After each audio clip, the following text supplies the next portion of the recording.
Excellencies, distinguished guests, ladies and gentlemen, please be seated. We will begin shortly.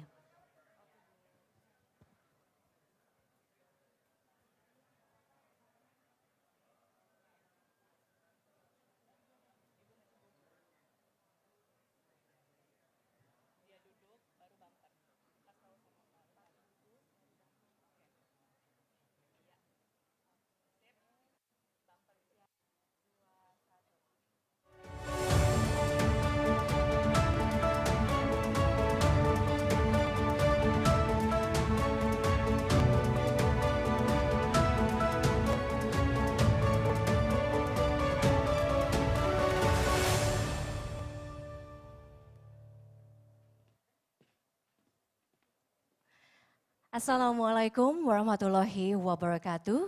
Peace be upon us. Om Swastiastu, Shalom, Namo Buddhaya, Salam Kebajikan.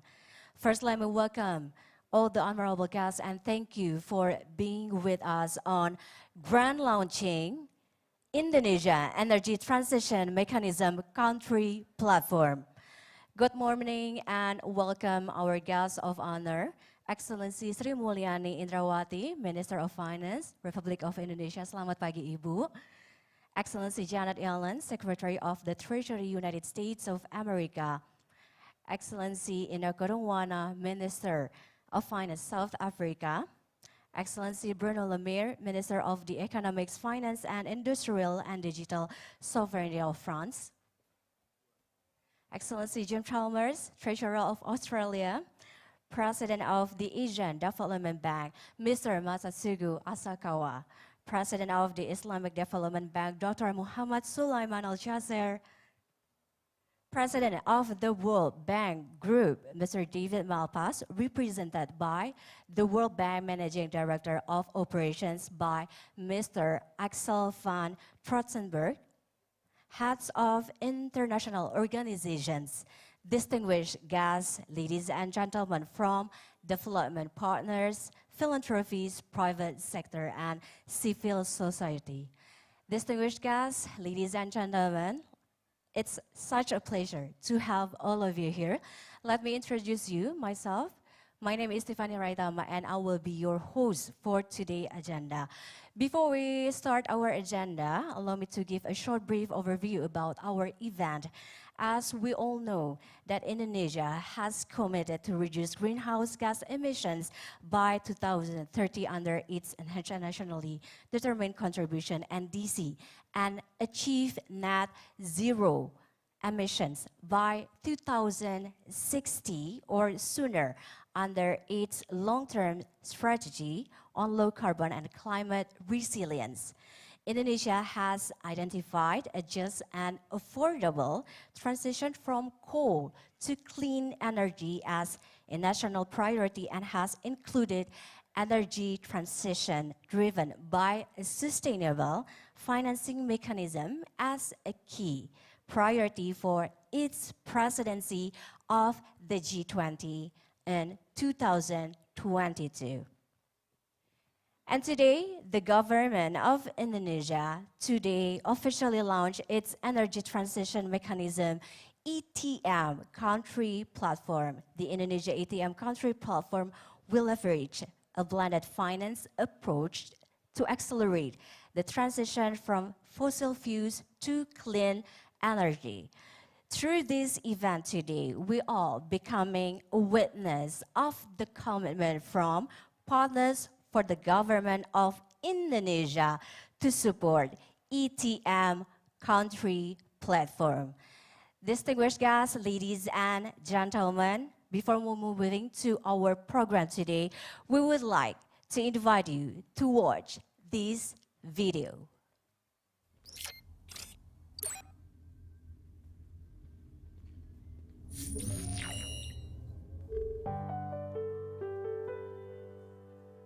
Climate change has become a real threat for the livelihood of humanity, even on a global scale.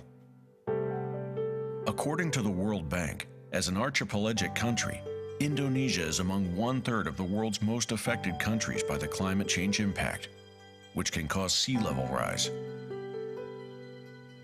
high dependency of fossil fuel consumption for centuries has been harming nature indirectly. Along with the growth of the population, the rising demand for basic needs, as well as large-scale exploitation of natural resources to support lifelong development, creates a wide gap between growth and sustainability.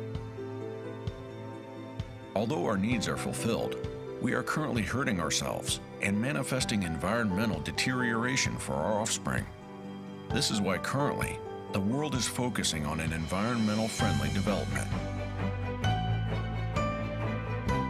The Indonesian government gives an undivided attention on harmonizing development and environmental sustainability by always preparing developmental guidelines, programs, and policies to maintain the balance between economic growth and emission reduction. The commitment to the Paris Agreement becomes a real action for the Indonesian government in taking part of the initiatives to adapt and mitigate the climate change, one of which is by progressively pushing steps towards energy transition.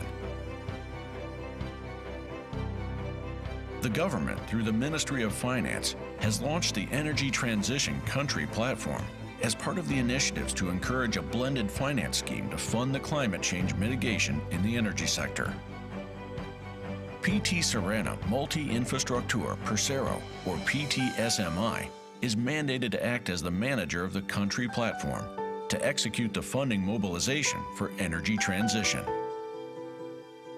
The trust that has been given by the Ministry of Finance is truly an appreciation to PTSMI. With its good track record in successfully promoting the integrated blended finance scheme for green projects through the SDG Indonesia One platform, PTSMI is deemed capable of carrying out the developmental duty and mandate to support governmental programs in realizing the energy transition mechanism in Indonesia.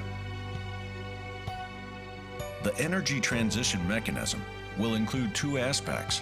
One, the Carbon Reduction Fund, a funding scheme to accelerate the phase-out, termination of coal-fired power plant or CFPP operation. Two, Clean Energy Fund, to develop funding for renewable energy to replace the CFPP. To mobilize funding for implementing these schemes, various collaborations and strategic partnerships with multiple parties, such as donors, philanthropies, bilateral and multilateral agencies, investors, as well as the public society, are required to support the energy transition program. We believe that nature is not only a heritage from our ancestors, but also a gift for our offspring. Our existence becomes a responsibility to nurture this gift, together, hand in hand. Let's create a just and affordable energy transition for all. To conclude Indonesia's net zero emission target as a concrete action, not just a wishful thinking. Demi lingkungan dan masa depanku.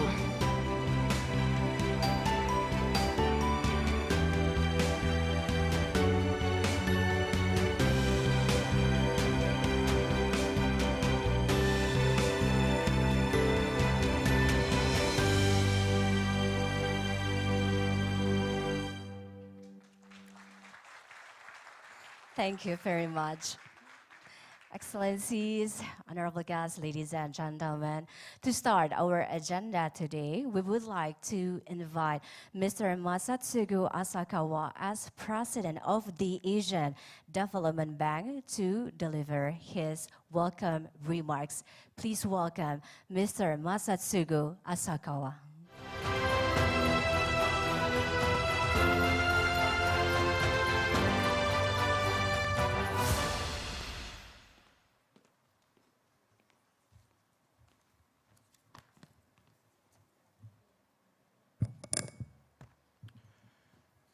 Your Excellencies, Minister Sri Mulyani, Minister Arifin, Secretary Janet Yellen, Minister Starman, and President Arjasel.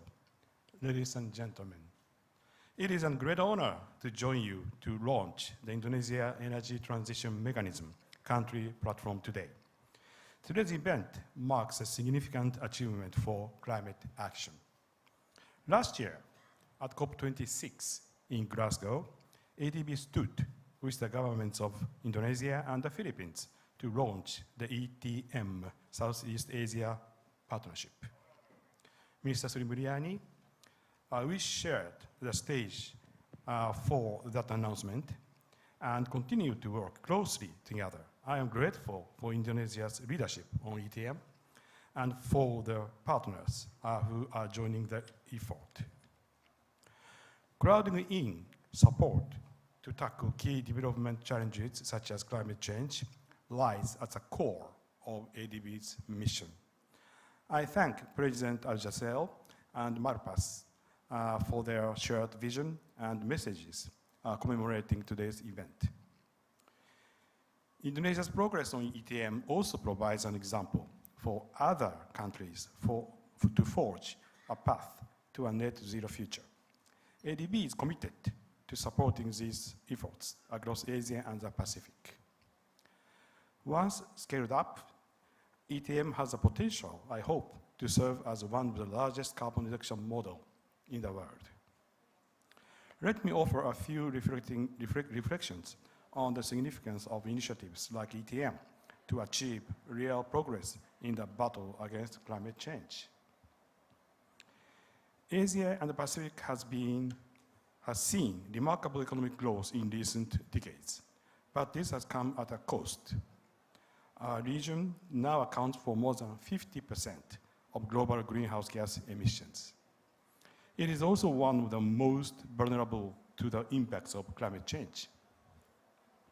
We have seen unprecedented heat waves in India, floods in Pakistan, typhoons in the Philippines, and droughts across Central and South Asia. Here in Indonesia, 80% of disasters caused by the natural hazards are related to climate change. 60% of the population lives on the coast, near it, or on small islands, where threats to habitats and food security continue to grow. My friends, this is why climate action is urgently needed. We need to tackle climate change with concrete solutions for decarbonizing the region, while ensuring strong, sustainable, and inclusive economic growth. Let me turn now to the game-changing vision of ETM. ETM addresses three crucial areas for climate action. First, it offers a concrete mechanism to retire coal-fired power plants early. The climate crisis cannot be solved without this, especially in our region where many coal plants are quite young. Second, ETM supports the installation of renewable energy sources, providing reliable energy to meet the region's needs and maintain growth. And third, ETM is committed to a just energy transition, protecting the poor and vulnerable, and providing access to green jobs, including for women and girls. I am pleased with our progress on ETM over the past year. We have established the ETM Partnership Trust Fund with support from Japan and Germany. We conducted technical and financial analysis with input from investors and other stakeholders. We collaborated with NGOs on a range of concerns, and we developed the Climate Investment Fund Accelerated Coal Transition, or CIF Act, investment plan for Indonesia. Today, ADB will sign a landmark memorandum of understanding aimed at accelerating the retirement of the Cirebon 1 power plant in West Java. This coal-fired power plant would become the very first to be retired under ETM.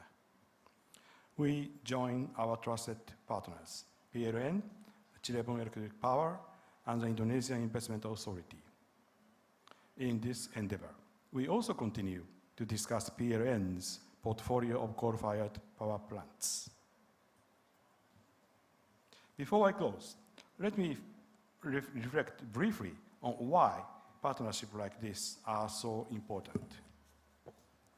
Effective climate action depends on a diverse group of partners, countries, multilateral institutions like us, private sector, philanthropies, and civil society. The various agreements announced today demonstrate the tremendous potential for us to work together. I look forward to future initiatives that are inspired by our cooperation. Let me end by expressing my great optimism about the future of climate action. ADB is proud to stand with Indonesia and our partners to transform the energy landscape as we move forward together on our path to a more prosperous, inclusive, resilient, and sustainable Asia and the Pacific. Thank you very much for your attention. Thank you very much for Mr. Masatsugu Asakawa for delivering his welcome remarks. Honorable guests, ladies and gentlemen, we're moving to our next remark. So we would like to invite Dr. Muhammad Sulaiman Al-Jasser as President of the Islamic Development Bank to deliver the remarks. Please welcome Dr. Muhammad Sulaiman Al-Jasser. Time is yours.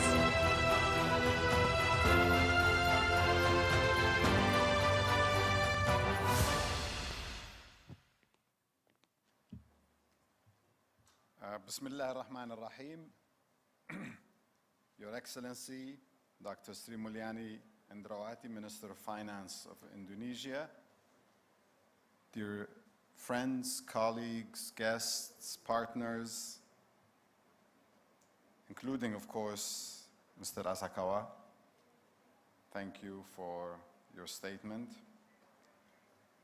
Distinguished panelists, ladies and gentlemen, I would like to begin by commending the Indonesian government for its strong commitment to addressing the climate change.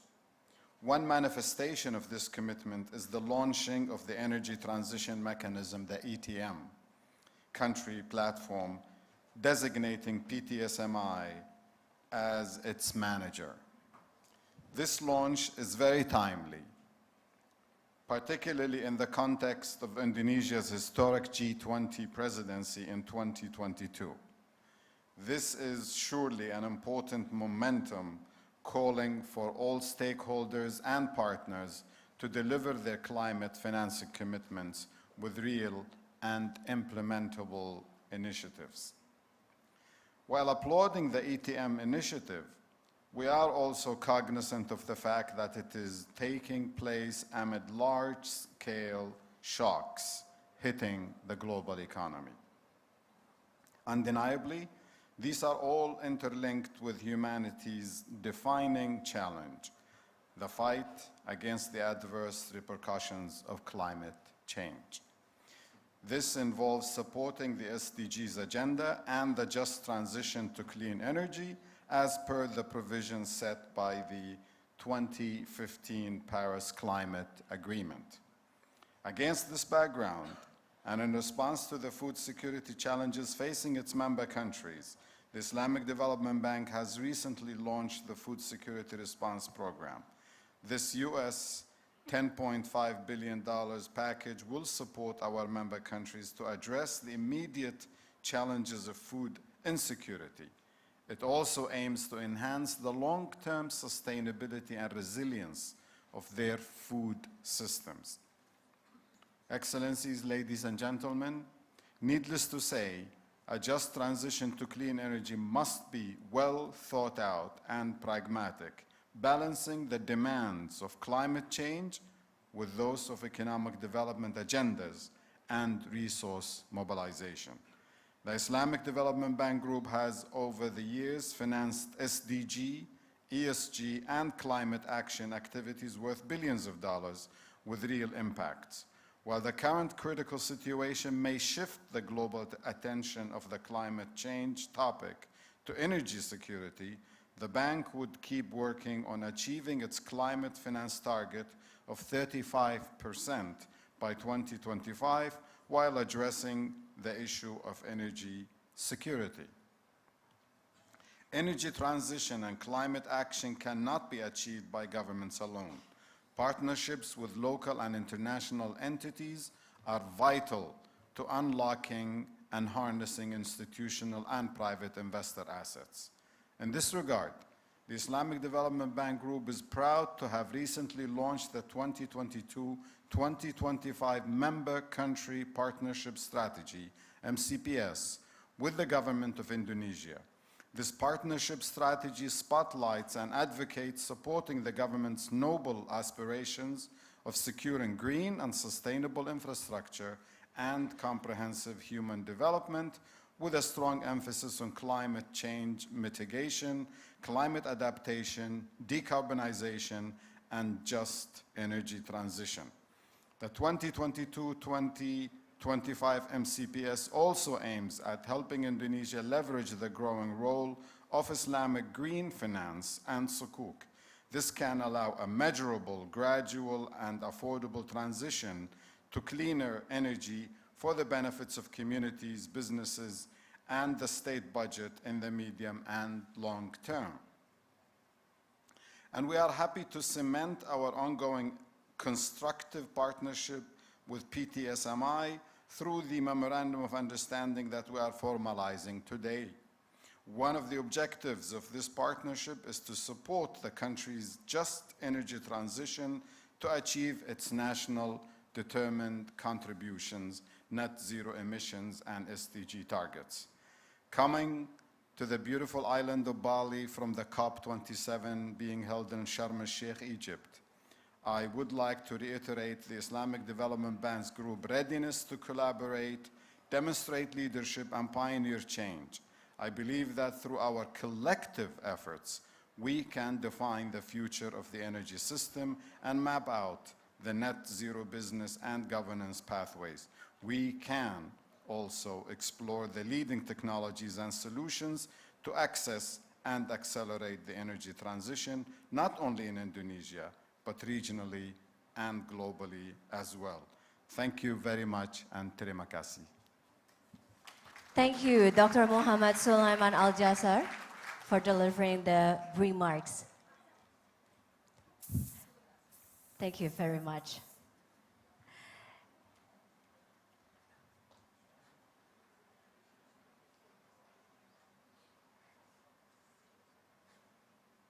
Distinguished guests, ladies and gentlemen, moving right along, we will have our next opening remarks by Mr. David Malpass, President of the World Bank, that will be delivered by Mr. Axel van Frotzenberg as the World Bank Managing Director of Operations. Please welcome and give applause to Mr. Axel van Frotzenberg. Time is yours.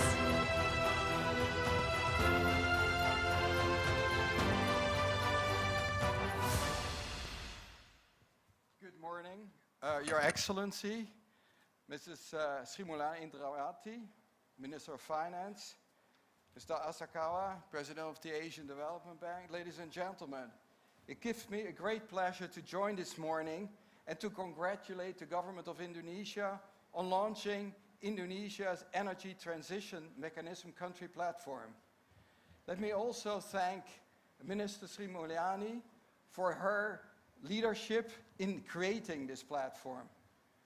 Transitioning to a low-carbon and climate-resilient economy is one of the key imperatives for countries across the globe. Indonesia has signaled its commitment to do its part. Recently, Indonesia increased its ambition under an enhanced NDC to reduce emissions by almost 32% on its own, or 43% with international support by 2030. In its long-term strategy for low-carbon and climate resilience, 2050, the government set a framework for reaching net zero emissions by 2060 and is currently preparing a roadmap to reach that target. The implementation of this transition in Indonesia presents great opportunities in terms of renewable development and also challenges with trade-offs between climate action and near-term development priorities. Indonesia's strong track record of electrification and growth was thanks in part to its large coal endowment, which is also a significant source of greenhouse gas emissions. Also today, coal power generation overcapacity in the Java-Bali system is making the transition to low-carbon technology challenging and costly. Substantial efforts are needed to retire the large stock of coal assets over time. At the same time, Indonesia's near-term electricity demand will increase as it produces steel and manufacturing in remote regions where there isn't excess power capacity. Meeting this demand will require large investments, including in technologies and innovations, to make these products with lower carbon intensity. Global markets increasingly demand greener products, and this global transition creates opportunities for Indonesia to export in green value chains and accelerate its economic transformation. Such opportunities will be realized with Indonesians staying on track of developing low-carbon electricity generation. I applaud Indonesia for its commitment to retire coal-fired plants, starting with the older and more polluting ones. But that is just the beginning. Addressing mitigation and resilience needs will entail not only sector policies, but also enablers that are important to much-needed investments. These include supply-side measures, such as implementing the coal moratorium and providing stronger incentives for renewable energy generation. Also, demand-side measures will be important, such as investing in energy efficiency and removing price distortions that favor fossil fuels. As the World Bank Group, we are ready to do our part. For the past decade, the World Bank has supported Indonesia to realize its large renewable energy potential. This includes two first-of-its-kind geothermal programs which deploy an innovative risk-sharing mechanism for early exploration drilling. The World Bank is also financing Indonesia's first highly complex pump storage hydropower project, Upper Sisokan, which will support the integration of variable renewable energy and ultimately reduce over-reliance on coal. And we are preparing another pump storage project in Mantangeng. Finally, to reach universal electricity access in the outer islands, the World Bank is supporting electrification of Indonesia's eastern islands by replacing fossil fuels with solar and hybrid. These projects, along with our pipeline, will support Indonesia in achieving its climate goal and transition to a low-carbon future. Looking forward, the World Bank is ready to scale up financing to support a path towards a low-carbon development. The bank will continue to partner with Indonesia on needed policy reforms, deploying renewable energy, storage and grid enhancements, power sector financial viability, and mobilizing private investment. The time is to act now, and as this G20 meeting shows, Indonesia has some strong partners in this effort. We look forward to continuing our very strong collaboration. Thank you very much. Thank you very much, Mr. Axel van Fossenberg, the World Bank Managing Director of Operation, for delivering the remarks. Distinguished guests, ladies and gentlemen, now we would like to invite Her Excellency Sri Mulyani Indrawati, Finance Minister of the Republic of Indonesia, to deliver the keynote speech. The time is yours, Ibu.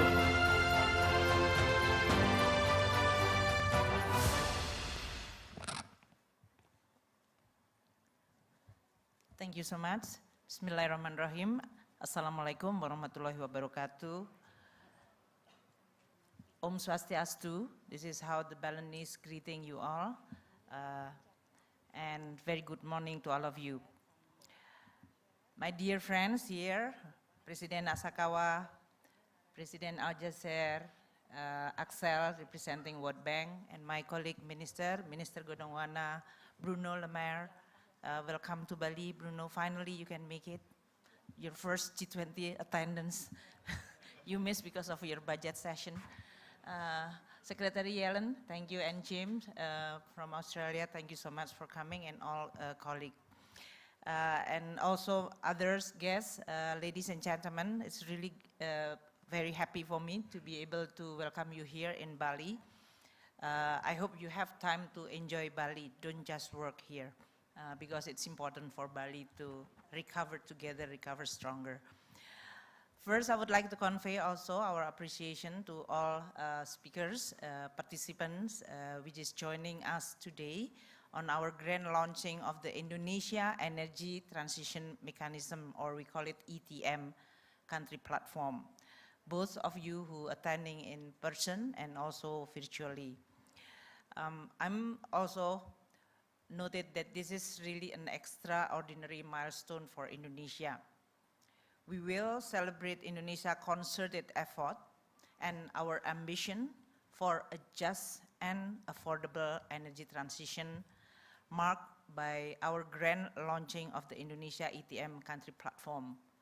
You are all listened to President Asakawa, President Aljazer, and Axel regarding how important energy in Indonesia and how we have to solve the problem of trade-off between continue growing and the need for the energy, while at the same time also committed to CO2 reduction based on the Paris Agreement. So this is very important for us to be able to solve this trade-off. This platform, the ETM country platform, demonstrates Indonesia's readiness to catalyze significant financial resources in energy sector that can provide reliable and affordable energy to maintain our strong growth, but yet also commit to the climate change, especially our national determined contribution announced in the Paris Agreement. We even in this case has already enhanced, as mentioned by Axel. Ladies and gentlemen, I want to talk about why this ETM is also very important. Indonesia is a home to a nearly 300 million people, with tens of millions exposed to natural disaster exacerbated by climate change, especially those who live in a low-lying area throughout our archipelago. Climate change is a real global threat, with far-reaching socio-economic impact, even more significant and long-lasting comparing to the COVID-19 pandemic, and one which will further intensify if we are not making a decisive action.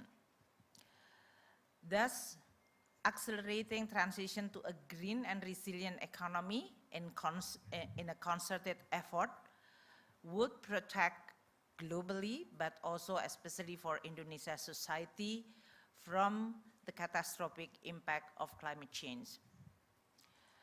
The pandemic has taught us a valuable lesson that we need to take climate agenda also seriously.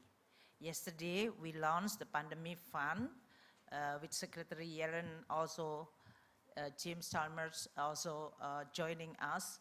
I think this is also another showcase that the G20 can actually act together to respond to this global public bad like pandemic. And I hear that France is going to announce also, Bruno, in this case on the pandemic fund, so I'm glad with that development. I hope we'll be close to the United States contribution. We have to give the applause to all. So we learned from this experience that the global economic is going to be also better if we are all working together in a collaboration. The economic pressure coming from the natural disaster driven by the climate change is becoming more and more frequent and unpredictable. And that will definitely cost not only in terms of the livelihood, also from the economic point of view. So aligned with global climate change goal, Indonesia has announced our target to reach net zero emission by 2060 or sooner. In our Enhanced Nationally Determined Contribution, NDC, Indonesia is committed to reduce our greenhouse gas emission by around 32% with our own effort, or 43% with international support by 2030. This is relative to our business as usual scenario. The severe impact of COVID-19 pandemic, as well as the climate change, will definitely hinder many of our fiscal space. So, for all of us to be able to deliver our credible commitment, financing is definitely very important. Recently, President of Indonesia just issuing presidential regulation on the acceleration of renewable energy development that can create a broad enabling framework for just and affordable energy transition. This is hopefully will lead to a fair and practical approach to meet our net zero ambition by 2060 or sooner. In Asia, if we talk about energy, the role of coal-fired power plant is very, very important. Many of coal-fired power plants are still young, with decades left to operate if there is no intervention. The excess of the coal generation capacity in Java, that is the most populated and largest economic contribution to Indonesia, 56% of our GDP is actually depend on Java Island. But we also have the excess coal generation capacity. This is the result of our young fleet with an average age of less than 12 years of the coal power plant that contribute to reserve margin up to 20% higher than needed. This situation adds cost and inefficiency to our power system, but also this problem created an opportunity for us to reduce emission. Indonesia can advance our climate ambition in a timely manner and accelerate the transition to renewable energy by initiating the retirement or repurposing of our coal-fired power plant. The transition process is not easy. We cannot just commit in a rhetoric, then that's why we work very hard in a very detailed plan. And this will require significant investment. We have seen the transition to a green economy pose challenges, including the costs needed to strengthen grid capacity and to integrate higher shares of renewable energy. At the same time, the volatility of global energy markets has created increasing risk as well as costs to business as usual approaches that depend on fossil fuels in addition to the climate change itself. So sometimes as a policymaker, we feel that there is a real trade-off between short-term pragmatism and our medium-term commitment. And this is really real in a political landscape. All of us is always continue to be scrutinized by our people, by media, as well as by market. So the problem is how we are going to be able to mobilize financing that can reconcile and addressing this severe trade-off.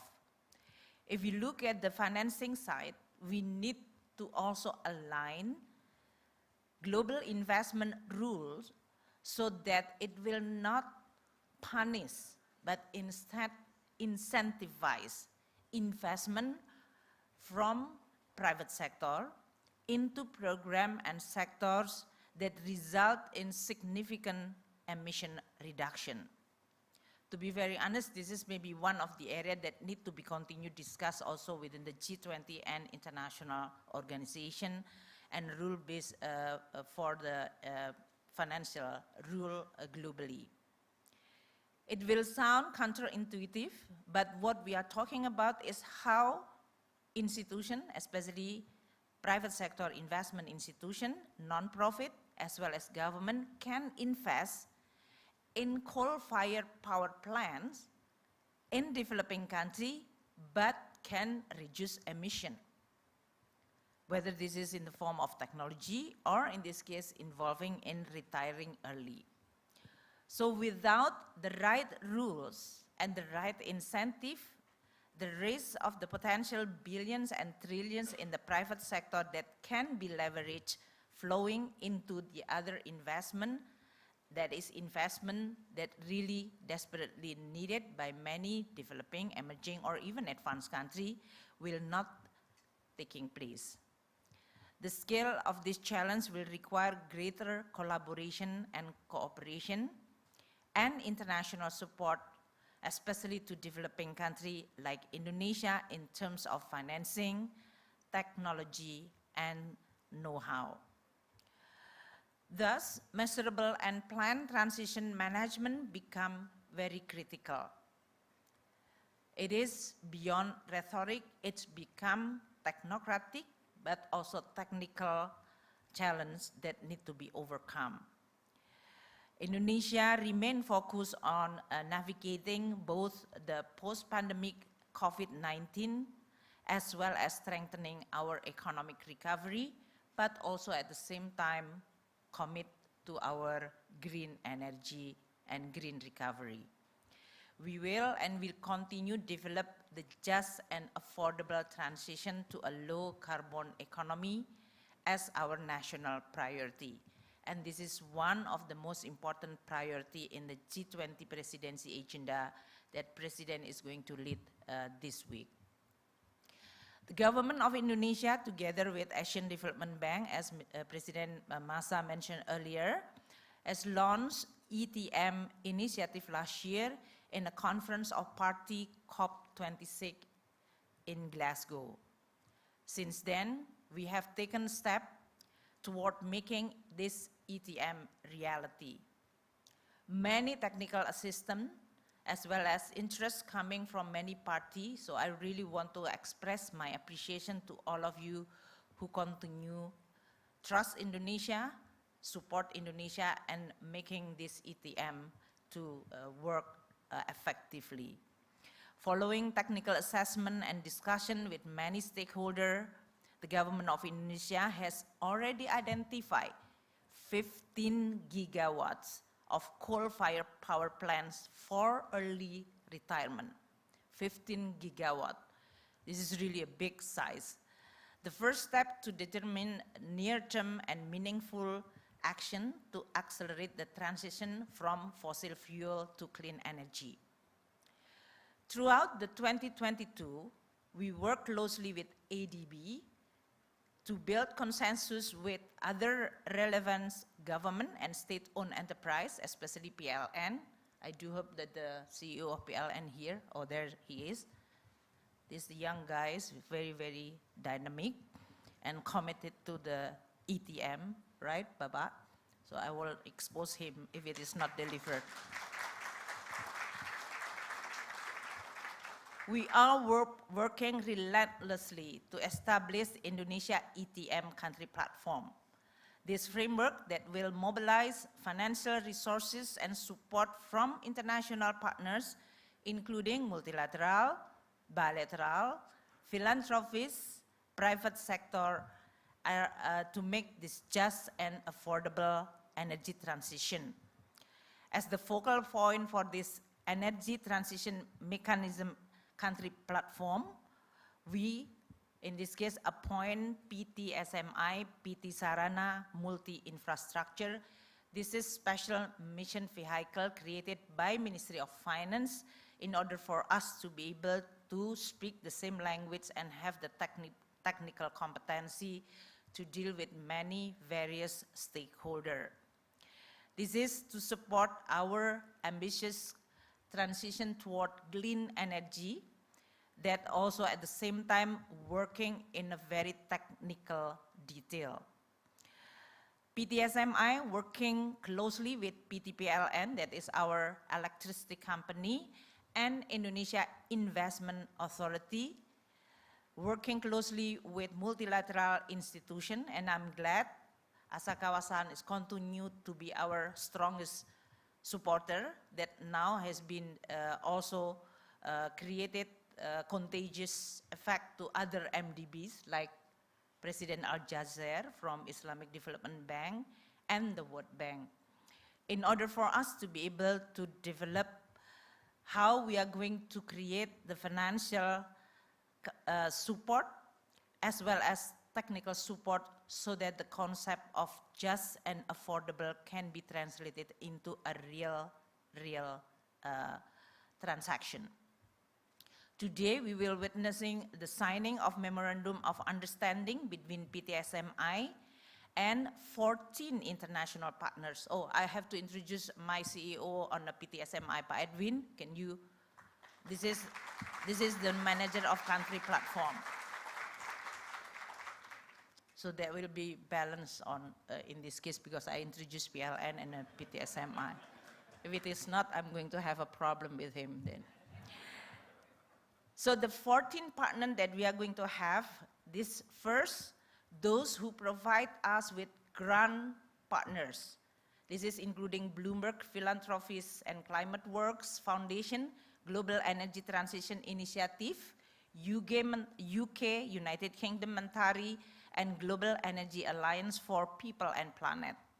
We also have financing partner, ADB, World Bank, Islamic Development Bank, HSBC, Standard Chartered, and Japan Bank for International Cooperation.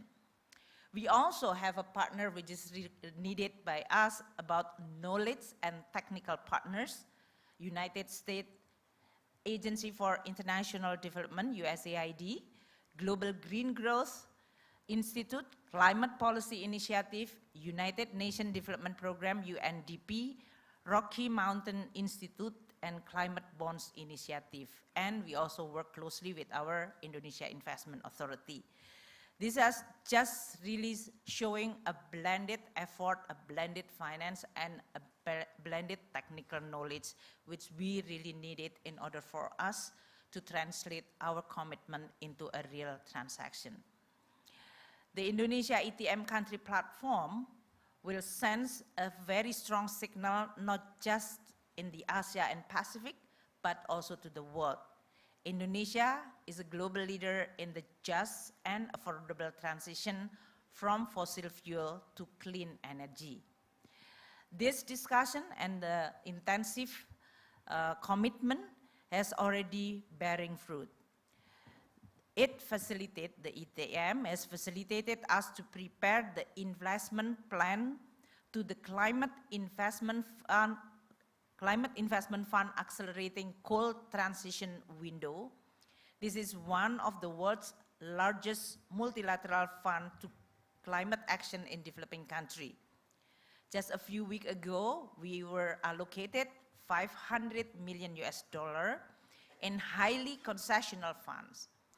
This funding will mobilize more than $4 billion of financing to accelerate the retirement of up to 2 gigawatt from a short list of coal-fired power plant that will reduce an estimated 50 million tons of carbon dioxide emission by 2030 or 160 million tons by 2040.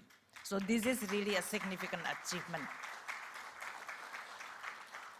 Real money, real power plant that will be retired, real deliverable, and the real CO2 emission reduction. That's what I call it, a credible, just, and affordable energy transition. Very powerful, and thank you so much for all supporting this one. In addition to that, culminating point to establish Indonesia Just Energy Transition Partnership, or known as a JETP, several international partners again led by the US Secretary. Secretary Yellen is a big champion on that. Thank you so much, Secretary Yellen. Just like Pandemic Fund yesterday, she's also very strong champion in this climate change financing. The US as well as Japan will establishing this JETP that will enable the accelerated decarbonization of our energy system to achieve our net zero goal. This is going to be announced during the summit by President Jokowi. That is going to be significant with President Biden. So this is really another very, very strong, not only political commitment, but also financing commitment. So in closing, when we are talking with the finance minister, we have to talk real money, not just the headline money. Our energy transition mechanism country platform is going to serve as our national vehicle to crowd in major private and public institutions to mobilize significant funding for climate action. Indonesia will do our homework. Sometimes this homework is really difficult, challenging, and complex, but we will do it. And we do hope that this is going to also convince the credible platform for the international community. Climate change cannot be overcome by a meeting. A meeting is just a starting point. But climate change threat can only be overcome if we are really doing the real action. And today is one of the real action that I do hope is going to provide a confidence and trust within our own Indonesia, business community, people, industries, energy sector especially, and also international community. So I would like to use this opportunity to again expressing my gratitude as well as appreciation to all of you who already allocate your time and your energy as well as resources to support Indonesia. We are making history. If Indonesia can do it, I'm sure many other developing, emerging, or even advanced countries can do it. Thank you so much for helping Indonesia and helping future generation. Thank you so much. Thank you, Her Excellency Sri Mulyani Indrawati. Ibu Sri Mulyani, please remain on the stage, Ibu. Join on the stage, we would like to invite President ADB, ISDB, and Managing Director of the World Bank to join on stage with Her Excellency Sri Mulyani Indrawati, because we will start to launch the Indonesia ETM country platform. Please join on stage with Her Excellency Sri Mulyani Indrawati, President ADB, ISDB, and also Managing Director of the World Bank. Kindly stand behind the pedestal button. Okay, and put your hands on it, on the table, yeah, where will we immediately begin the grand launching procession. Distinguished guests, ladies and gentlemen, to officially launch Indonesia ETM country platform, on my count, please press the button. On 3, 2, 1. Please give a big applause.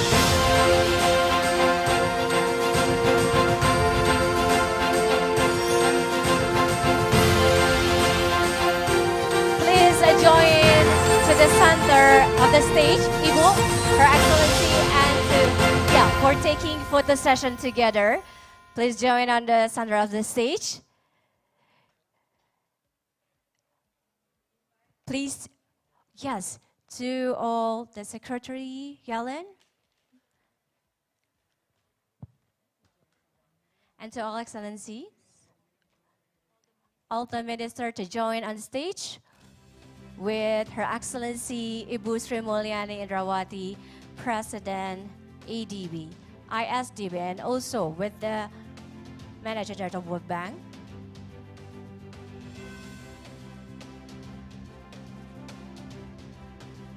Okay, to all media.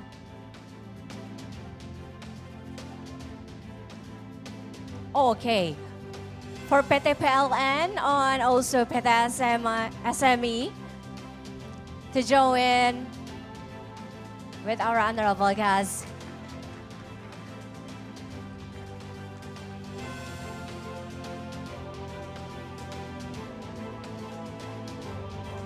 Okay, on my count, to all media, on 3, 2, 1. Perfect. Thank you very much. It's officially launched in Indonesia, ETM country platform. To Excellencies, honorable guests, please, you may return to your seat because we're going to our next agenda.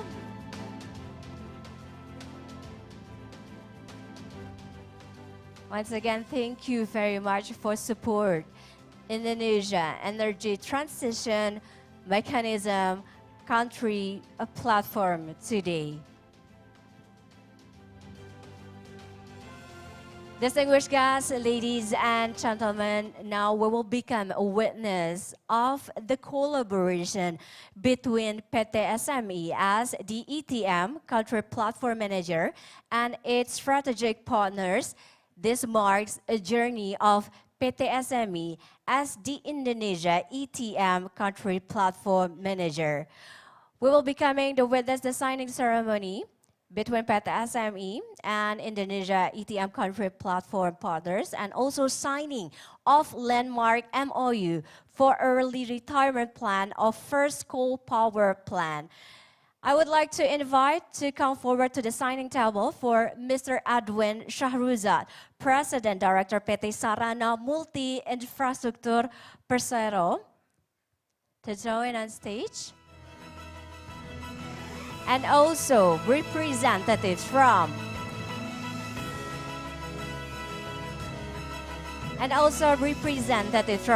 Mr. Bramesh Subramaniam, Director General Southeast Asia Regional Department, Asian Development Bank. Mr. Salah Jalasi, Resident Representative in Jakarta Islamic Development Bank. Mr. Matsuda Noriyasu, Resident Executive Officer, Japan Bank for International Cooperation. Mr. Andrew Chia, Cluster CEO, Indonesia and Asian Market Standard Chartered Bank.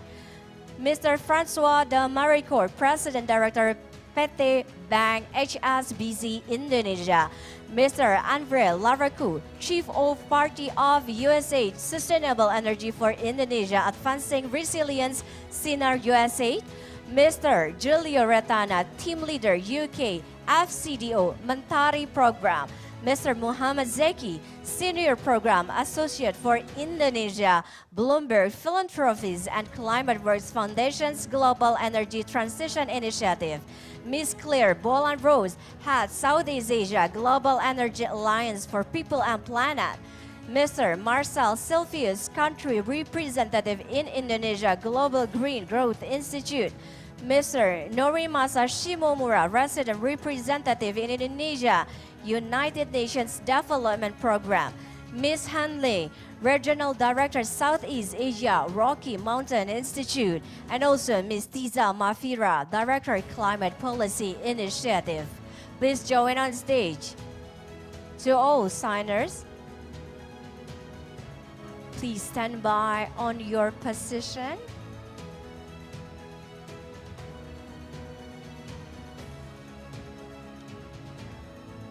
Okay, perfect. Ladies and gentlemen, you may sign the documents.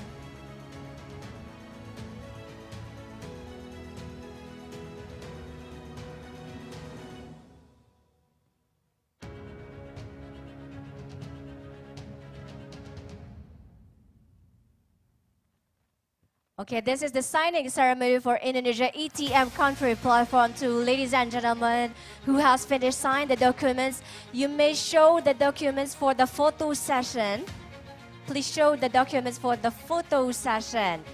Okay, to all media, on my count, 3, 2, 1. Please give big applause. This is the signing ceremony in Indonesia ETM country platform. Thank you once again, ladies and gentlemen. Please, you may return to your seat. Thank you very much. Very well done. Thank you for your participations. And now we're moving to next agenda for signing ceremony, landmark MOU for early retirement plan of first coal power plant. Distinguished guests, ladies and gentlemen, next landmark MOU for early retirement plan of first coal power plant under the auspices of Indonesia ETM country platform. We would like to invite, join on stage, Mr. Christopher Thiem, Deputy Director General Private Sector Operation Department, Asian Development Bank, Mr. Rida Wirakusuma, CEO of Indonesia Investment Authority, Mr. Darmawan Prasojo, President Director PT PLN Persero, and also Mr. Hishahiro Takeuchi, President Director PT Cirebon Electric Power. Please join on stage, gentlemen. And please stand by on your position. Okay, you may sign the documents.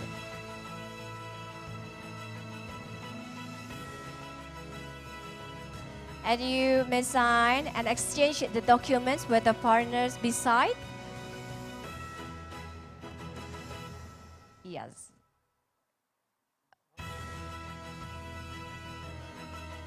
If you have finished signing the documents, for 2 persons on the left side and 2 persons on the right side, you may exchange your positions.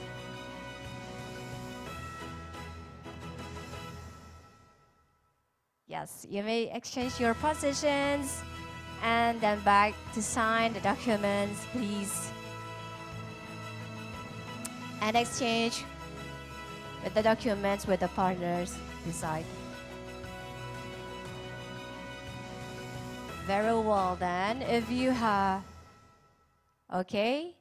signed the documents, please show the documents because we will have the photo session. And once again, please give a big applause for the landmark MOU for early retirement plan of First Coal Power Plant. Gentlemen, you may return to your seat. Thank you very much. So all signers, you may return to your seat. Once again, please give a big applause. It's Indonesia ETM country platform and IPP CFPP transaction.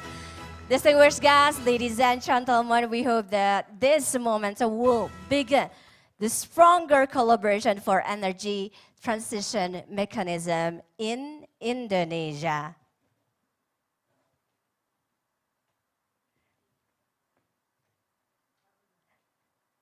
We will moving forward to our next agenda because besides the signing ceremony, we will have panel discussion, high-level discussion, followed by panel discussion with some speakers today.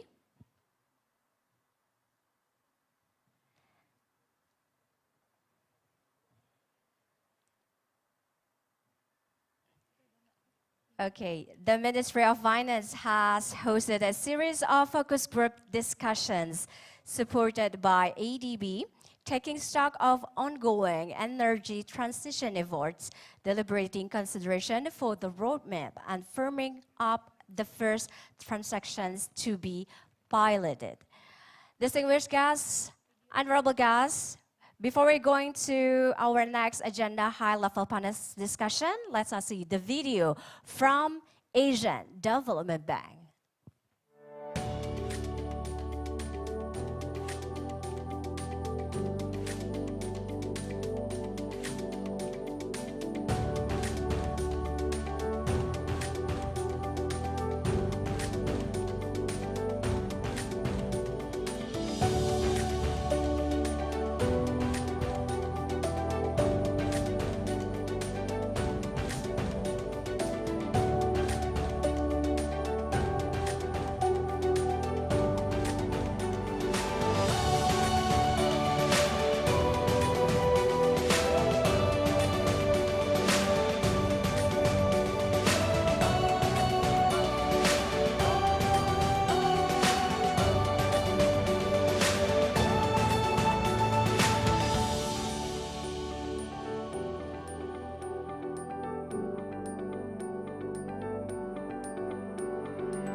Thank you very much. Distinguished guests, ladies and gentlemen, moving right along to our next agenda, which is high-level discussion. So I would like to invite our moderator for this high panel discussion.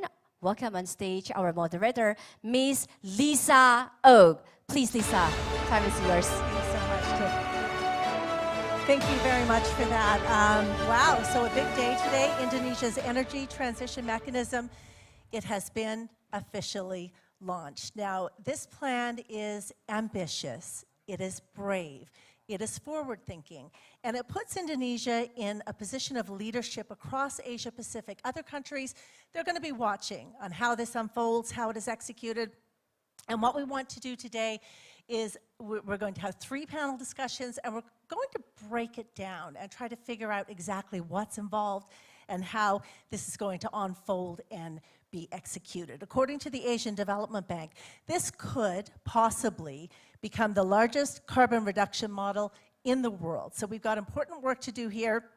And right now, we have the honor of being joined by 4 finance ministers today who are going to share with us how this process is unfolding from their respective desks, because governments play a crucial role as well. So we'll invite our panelists up to the stage. Let's start with Her Excellency Ibu Sri Mulyani Indrawati, the Finance Minister of Indonesia. Please join us up here on the stage. She is, by the way, the former MD of the World Bank, and in 2014, she was ranked as the 38th most powerful woman in the world by Forbes. So a little bit of trivia there for you. Her Excellency Janet Yellen, the U.S. Secretary of the Treasury, she is the first person to have led the White House Council of Economic Advisors, the Federal Reserve, and the Treasury Department. Her Excellency, or His Excellency, excuse me, Enoch Godongwana, the Finance Minister of South Africa, played a crucial role in South Africa's Just Energy Transition Partnership, now being used as a model for other countries.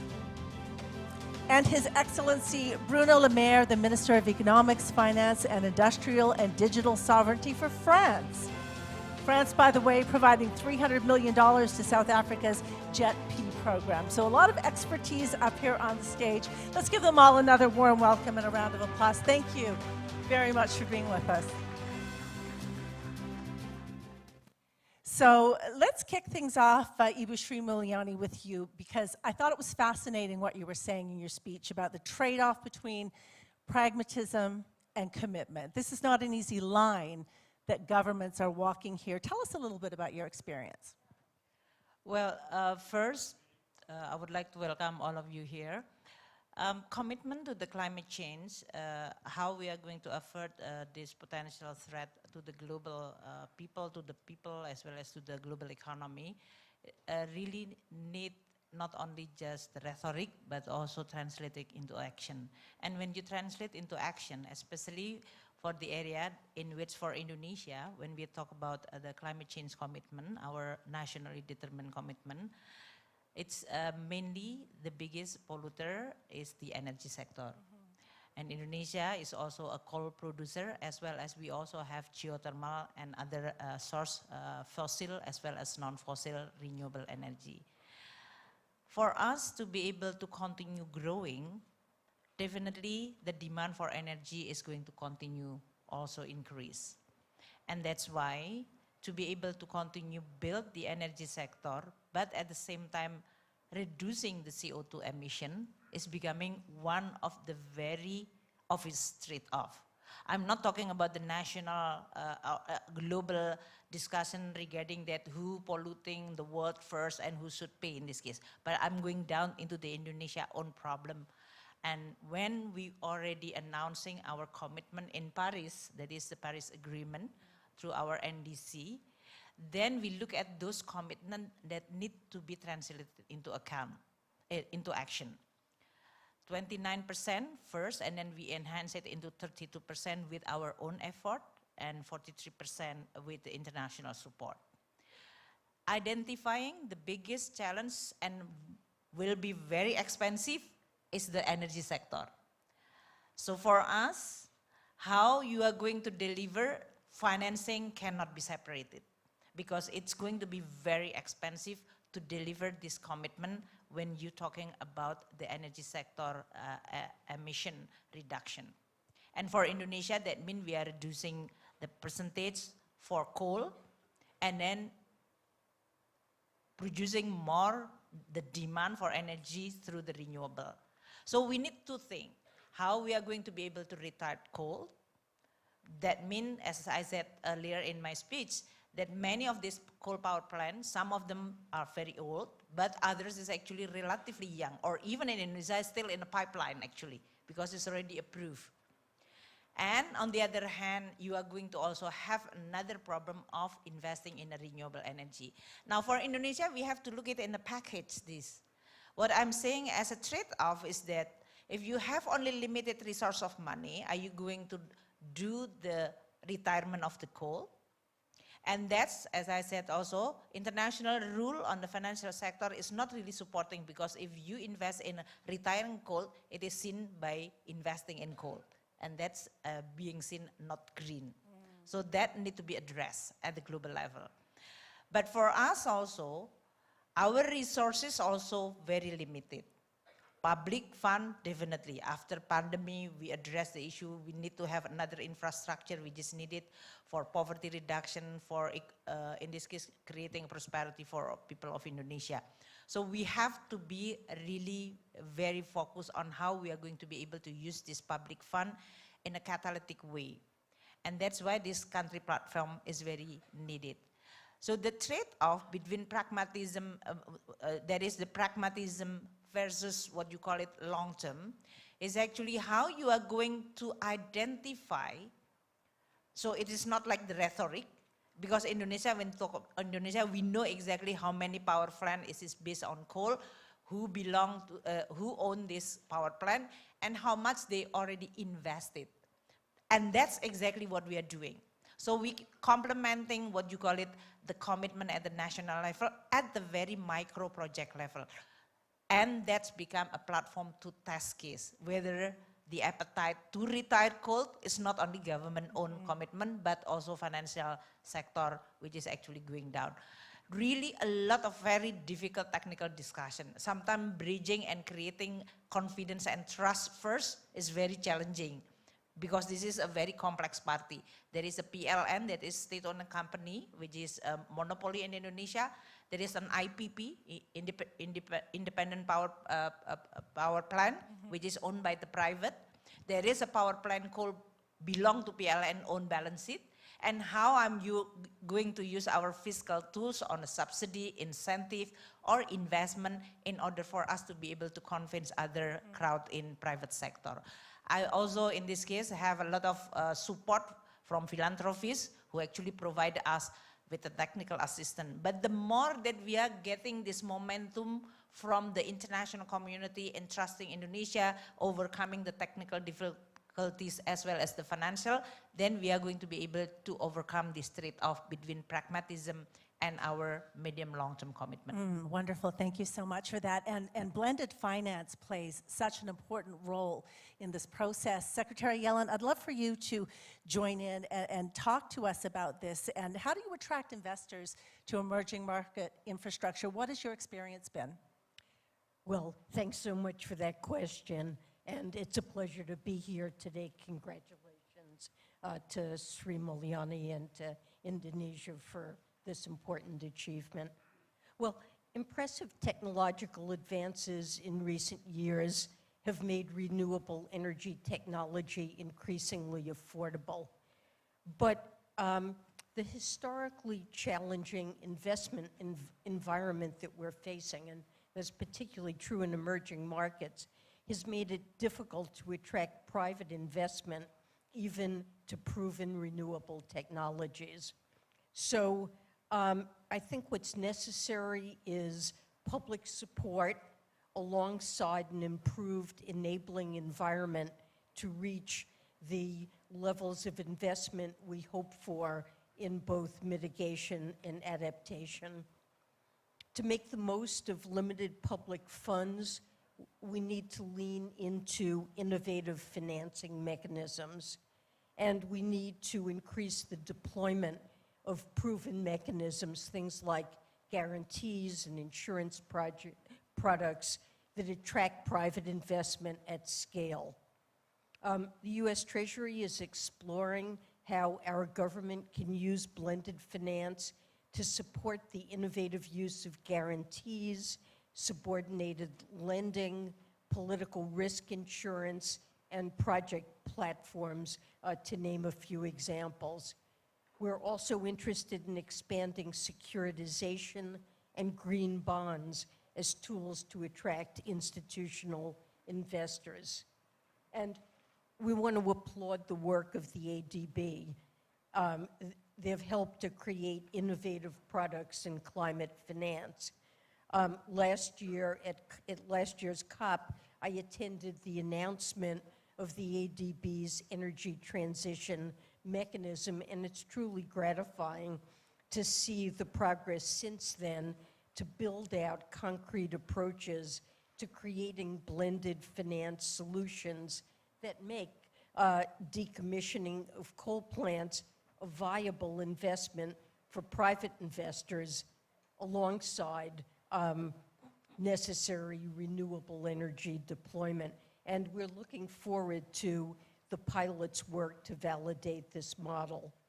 The ADB's efforts are already inspiring others to pursue similar approaches, and I'm very pleased to hear of Indonesia's work to launch its own vehicles to finance coal decommissioning. Wonderful, thank you so much. Minister Godoanga, let's get you to jump in here now and tell us a little bit about your experience with the JET-P program. Congratulations on the successful launch and approval of that. What advice would you have, after having gone through the process, what advice would you have for Indonesia? Okay, thank you for that. Maybe I should start by saying what is the state of play in the South African energy space. We are sitting at about over 90% of our generation being fossil fuels, coal. So the challenge for us is that transition. We've also set, like anybody else, our target for net zero, which is 2050.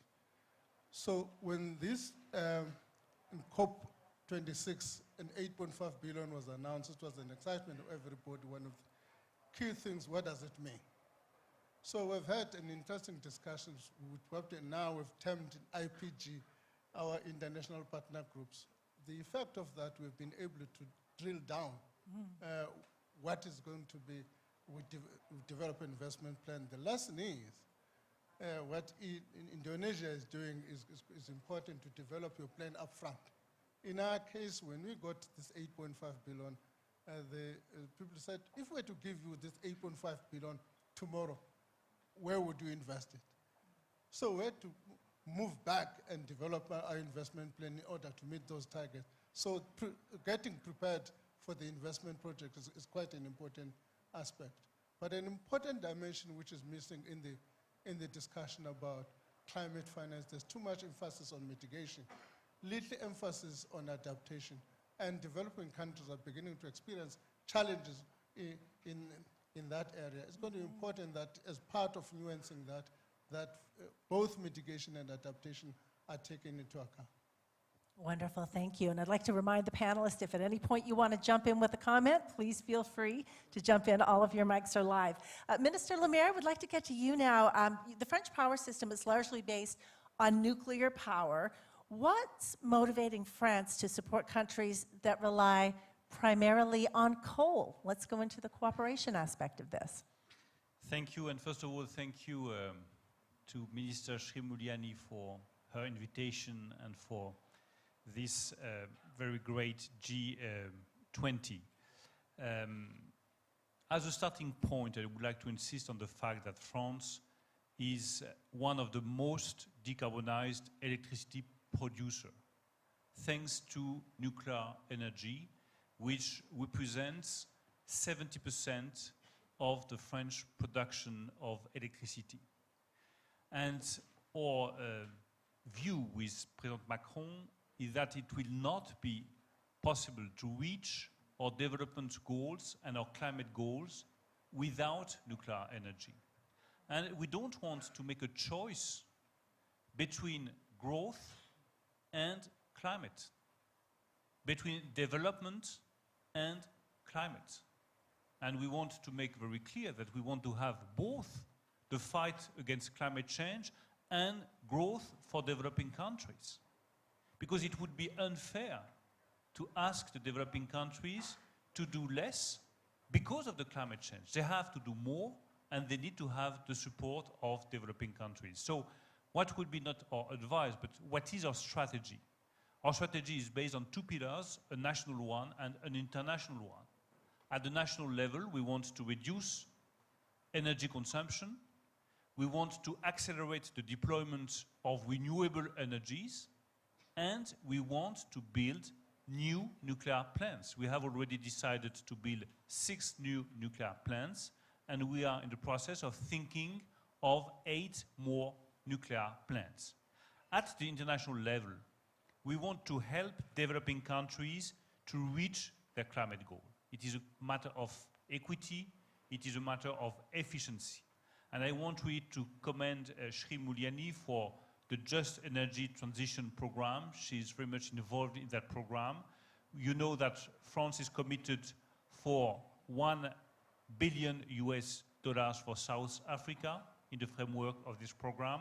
And I want to confirm our commitment of 500 million euros for Indonesia, for helping Indonesia to develop its own program.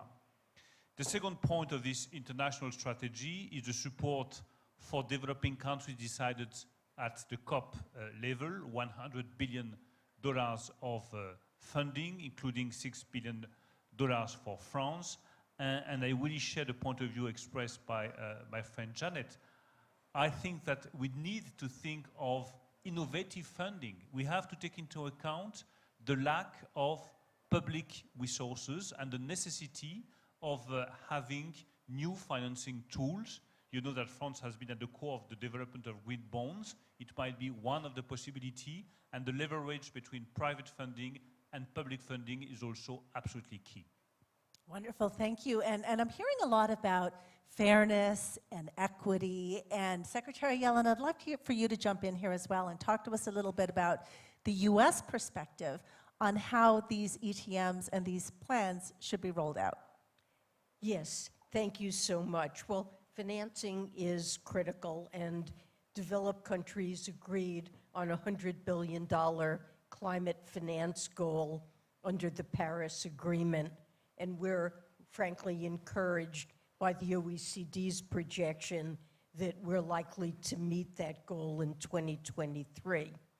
The United States has been working to scale up financing for climate adaptation and resilience in developing countries through our own commitments, through our engagement with the MDBs, and also through progress on the JETP agenda. Last year, the United States developed the first ever international climate finance plan, and it sets the stage for what will be a quadrupling of our own international climate finance budget by 2024. We also continue to work with multilateral finance providers to increase their finance commitments for climate, and their recent report shows about a 25% increase in 2021 relative to 2020. Recently, Treasury announced a $950 million loan to the Clean Technology Fund, and we think that's a clear indication of President Biden's commitment to his climate finance pledge.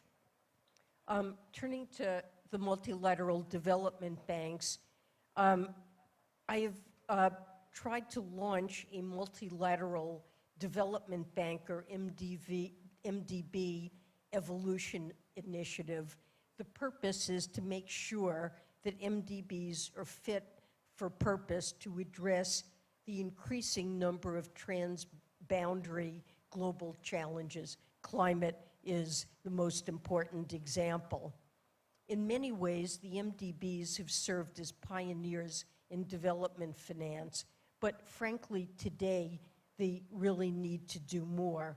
And I believe they can pursue a series of innovations within their existing business models, even as they work to evolve. For example, the ADB has developed the Innovative Finance Facility for Climate in Asia and the Pacific, or IFCAP, which leverages shareholder guarantees rather than paid-in capital to enable additional lending for climate. Both IFCAP and the Energy Transition Mechanism are great examples of creative initiatives that help address a pressing need if we're to achieve our Paris goals, and particularly the early retirement of coal plants and expansion of clean energy. In addition to the financing that we provide to traditional sources of climate finance, such as the MDBs, we're continuing to work with the G7 and other donor countries on JETPs, which will aggregate various sources of financing to support really ambitious energy transition objectives for a set of emerging economies. By aligning donor country efforts and resources through the JETPs, we want to incentivize high-level commitments that will enable emission reductions by aggregating a really significant sum of development finance, philanthropic resources, and private finance in support of ambitious partner country commitments. At the same time, the platform invests in renewable energy and tries to support an inclusive and equitable transition for communities that are impacted by the transition away from coal toward renewables. Secretary Yellen, I know you have to leave in about 5 minutes, very tight on time today, so I'm going to give you an opportunity to give us your final thoughts, your final piece of wisdom before you leave here today on what well-crafted government policies are going to look like going forward. Well, thanks so much. I really feel that climate change is a global challenge that requires a global solution. It requires active participation by the public sector, the private sector, philanthropy, other stakeholders, and what we're working together toward is to develop very practical and innovative approaches to support developing countries and emerging markets. The JETPs, targeted financing tools, work by the multilateral development banks to help mobilize private capital. And I feel really optimistic that building on these accomplishments, we'll be able to accomplish a great deal in the coming years. Thank you. Wonderful advice. Big round of applause, please, for Secretary Yellen. Now, I do understand that you have to leave, so we'll wait for your team to give us a signal, and until then, we'll keep you up here. But for the time being, let's get over to Minister Godawana, and let's get your perspective on how this can be done fairly. We've heard a lot about fairness and equity and developed countries versus developing. What are your views on how this process should unfold? Let me start by a practical example. I said we've got 90% for fuel, which is coal. The unfortunate thing is that all those coal plants and coal mines are in one region. So when you decommission all of those plants, it's got serious dislocation implications for that region. What that means, you've got to think through what is another alternative development model for the area.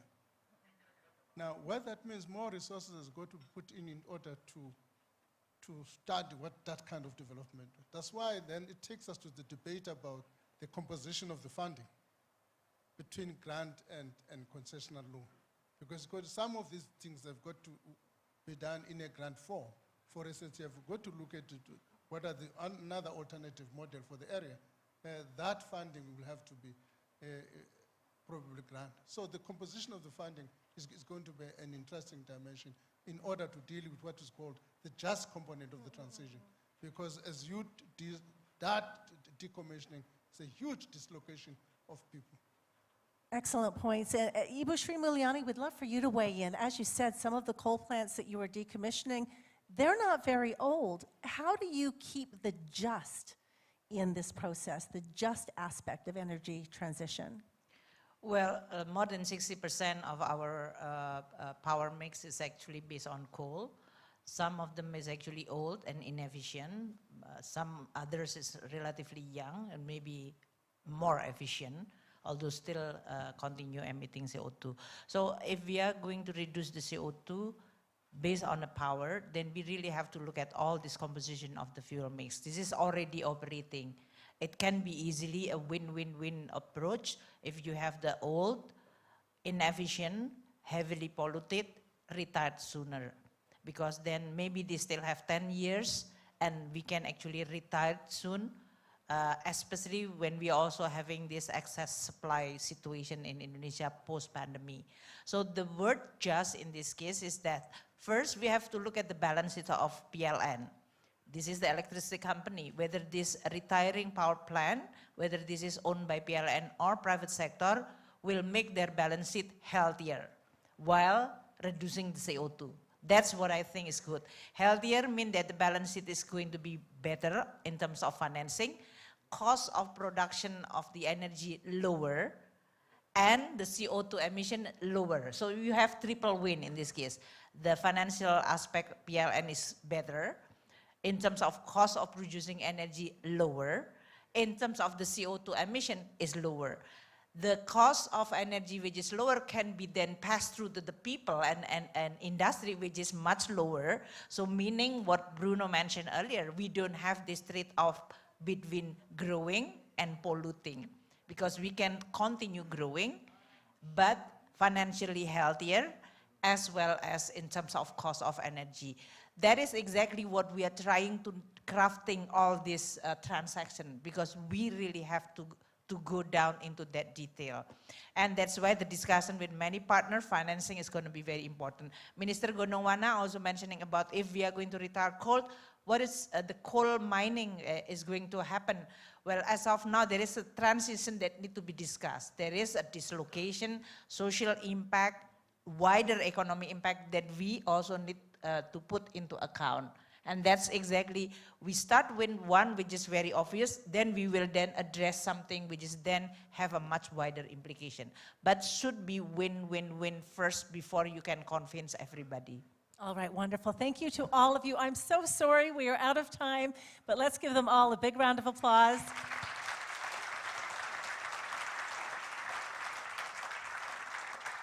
I wish we could keep you here for the next 2 hours and just tap into your insights, but unfortunately, we have to wrap it up. Thanks a million. Tiffany, back to you.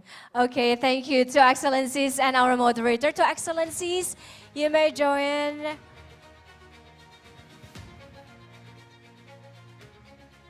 Okay, thank you, Excellencies. Very well done. Thank you, our moderator, Lisa. We had very fruitful discussion today. And to Excellencies, you may return to your seat. We still have another panel discussion after this, ladies and gentlemen. And for Her Excellency Ibu Sri Mulyani Indrawati, you may join the press conference at the foyer of ballroom, Ibu. Thank you very much.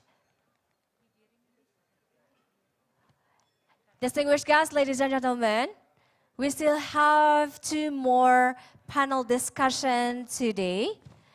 So, meanwhile we continue the session, you may enjoy the discussion while having snacks inside the room.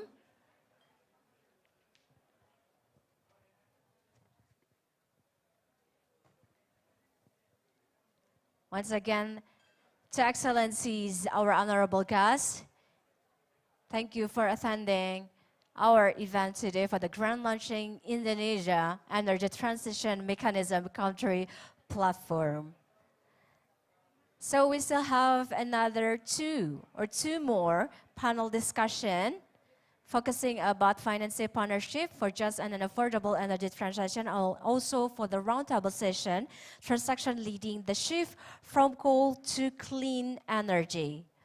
Okay, so moving right along to our next panel discussion about financing partnership for just and affordable energy transition still will be moderated by Ms. Lisa Oak. Please, Lisa, time is yours. We have everyone taking an impromptu coffee break right now as the ministers leave the ballroom. But let's move along with our panel discussion. Our next discussion is about financing partnerships in this whole process, as Tiffany just mentioned. And the ETM is going to involve two stages of finance. Just to break it down, stage one will be used to close or transfer the function of coal-fired plants, some of them fairly new, as we just heard. And stage two is going to focus on green investments that will upgrade the country's electricity grid with more clean energy. How are we going to do this? Well, it's where a range of investors come in, and they're going to provide blended finance, multilateral banks, private institutional investors, sovereign wealth funds. There's a whole host. And we're going to be joined by several of them up here on stage right now for an intimate conversation about how to move forward on the financing aspect of this. So please welcome to the stage Ms. Mafalda Duarte. Mafalda is the CEO of the Climate Investment Fund. Let's give her a big round of applause. The fund, by the way, is worth $8.3 billion and is focused on accelerating global action on climate change. So important work. Please take a seat. Mr. Simon Harford is the CEO of the Global Alliance for People and the Planet. He's going to be joining us virtually today. The alliance was established by the Rockefeller Foundation at COP26 last year, and the goal is to change energy for good and alter the trajectory of the climate crisis. Let's give Mr. Simon a big round of applause. There he is up on the screen, larger than life. Bill Winters is the CEO of Standard Chartered. SCB chairs the Glasgow Financial Alliance for Net Zero, the world's largest coalition of financial institutions committed to the global Race to Zero campaign. Do we have Bill here? Looking for Bill Winters. I'm sure we'll get him in here he's on his way, we hear. So he's on his way here. We'll get him up here as soon as we can. Dr. Rita Wirakusuma is, Pak Rita is the CEO of the Indonesia Investment Authority, INA, Indonesia's sovereign wealth fund, and without question, one of the most experienced banking executives in Indonesia. He's worked as the CEO of several banks here in this country, served as the Asia-Pacific CEO of several international brands as well. And Pak Edwin Shadruzad, Pak Edwin is the President Director of PT SMI, and he's going to be joining us a little later, I believe, because he's outside saying goodbye to some of the finance ministers. SMI, by the way, is a special mission vehicle which is going to offer flexible financing infrastructure products. So a lot of expertise up here on the stage already. We've got a couple who are going to be joining us in just a couple of minutes. So thanks for taking the time to speak with us today. First of all, let's get the view from your desk as the CEO of the Climate Investment Fund. You're going to invest $500 million in Indonesia, I understand. You've also invested in South Africa. What are you seeing in these two countries that justifies such a large investment? What are you looking for? Thank you very much. It's a pleasure to be here, to be back in Indonesia after many years. I've lived a couple of wonderful years in this country. And let me also congratulate Indonesia for the launching of the Indonesia Energy Transition Mechanism Country Platform, which we actually look very much forward to contributing to as well. Even this morning you were moderating the previous panel, and there was a lot of discussions around blended finance and concessional finance. We have been investing and deploying actually concessional finance for quite a number of years, for almost 15 years. We have a very large portfolio more than 400 investments in 72 developing countries, and we've actually seen the importance of concessional finance. Concessional finance, and then I'll come to the jet piece and why concessional finance is so important for the coal transition as well, and why we actually also launched a dedicated Accelerating Coal Transition program last year at COP26. Concessional finance is really important because it has the power to actually make investments that are aligned with climate goals cost competitive with business as usual. So it provides the incentives to actually make these alternative investments attractive vis-a-vis what would be a business as usual trajectory. The second point is that it can actually tackle risks that the private sector is not really well placed to tackle. Indonesia here, we have a portfolio of investments in the geothermal sector, and that is precisely what this finance is doing, is taking on risks that neither the public sector, nor the private sector, nor the multilateral development banks are well placed to take. Moreover, it also performs an incentive actually, and we have seen it in our investments over the years. It performs as an incentive for accelerated policy and regulatory reforms, which in the case of the coal transition are also very necessary. So I'm not speaking about theory. I like the interventions of Minister Sri Mulyani because she's very practical and concrete. We're not talking about theory here. We're talking about actual investments that have been happening over 15 years in emerging markets and developing countries, investment decisions that were made to have investments aligned with climate goals. And by the way, I mean, I want to remind you, when we talk about 15 years, this was 2008, 2009. The world was faced with a financial crisis as well.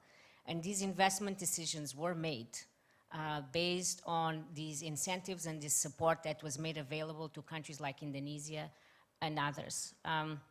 So why is this important for coal transition, for energy transition?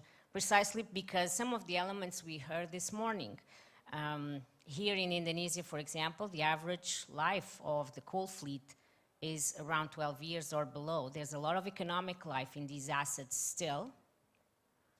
And in fact, there are also studies showing that as opposed to developed countries, in developing countries, coal phase out still at this point represents net costs, Right. not net savings. So it is really important that we have this concessional capital available to drive, to accelerate this transition. And then there's the elements of just transition, as the Minister of South Africa was alluding to, which will also require public support, just to mention a couple of examples. Wonderful. So you're filling an important gap that exists in the market, and it's been happening for quite some time now.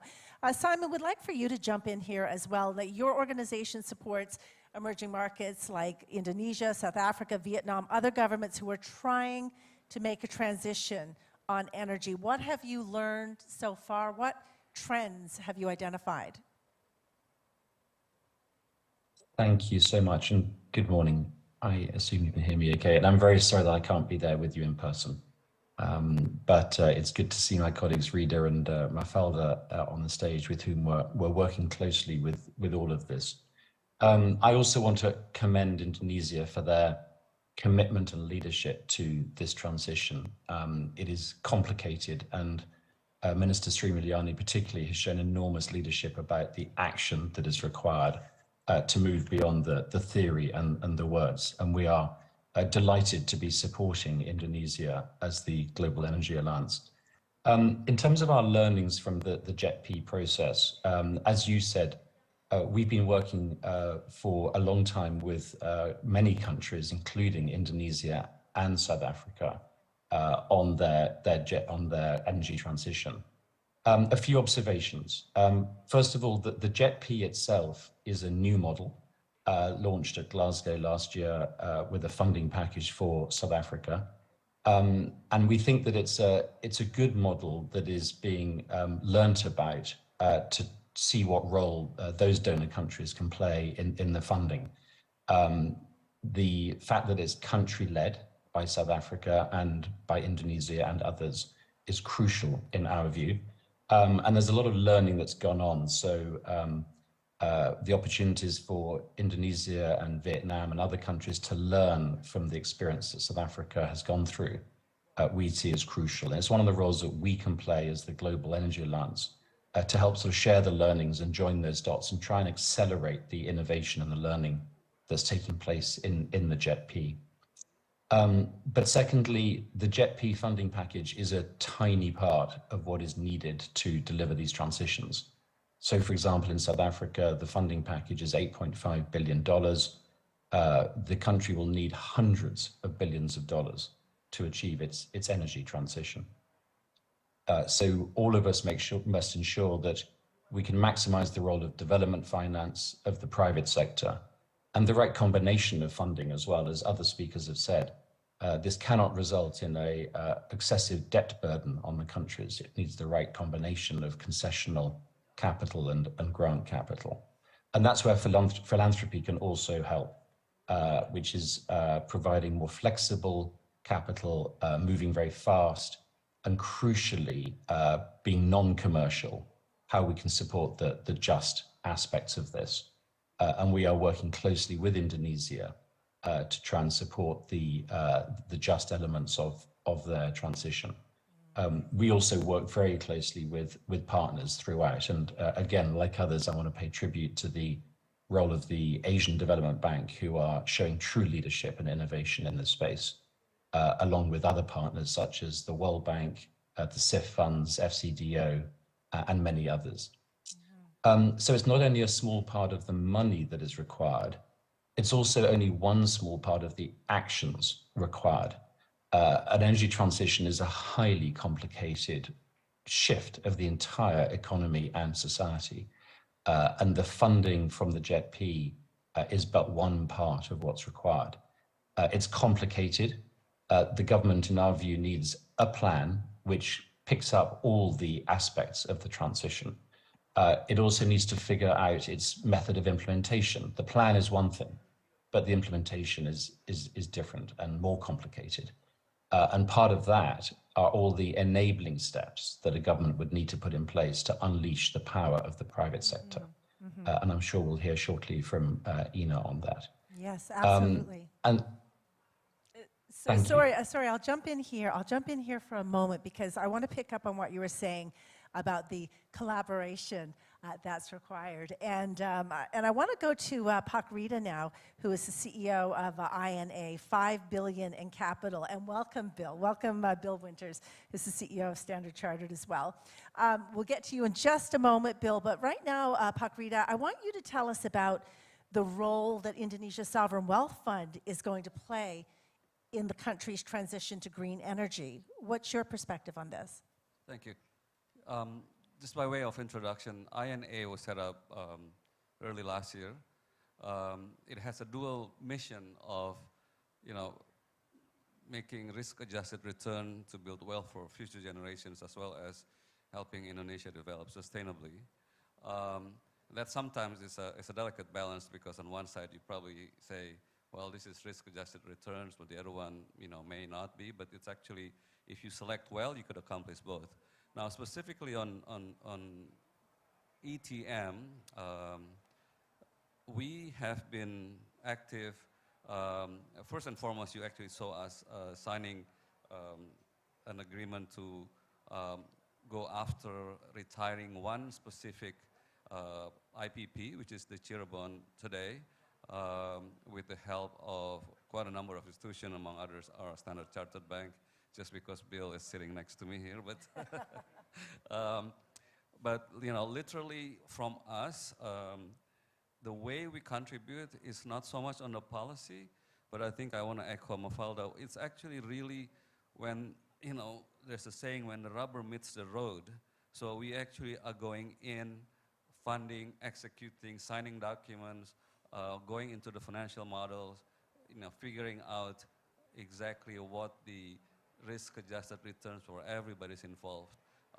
And that actually is not going to be made possible if you do it alone. I think Mufalda also mentioned about the concessional funding and agreements and support from the public sectors and stuff like that.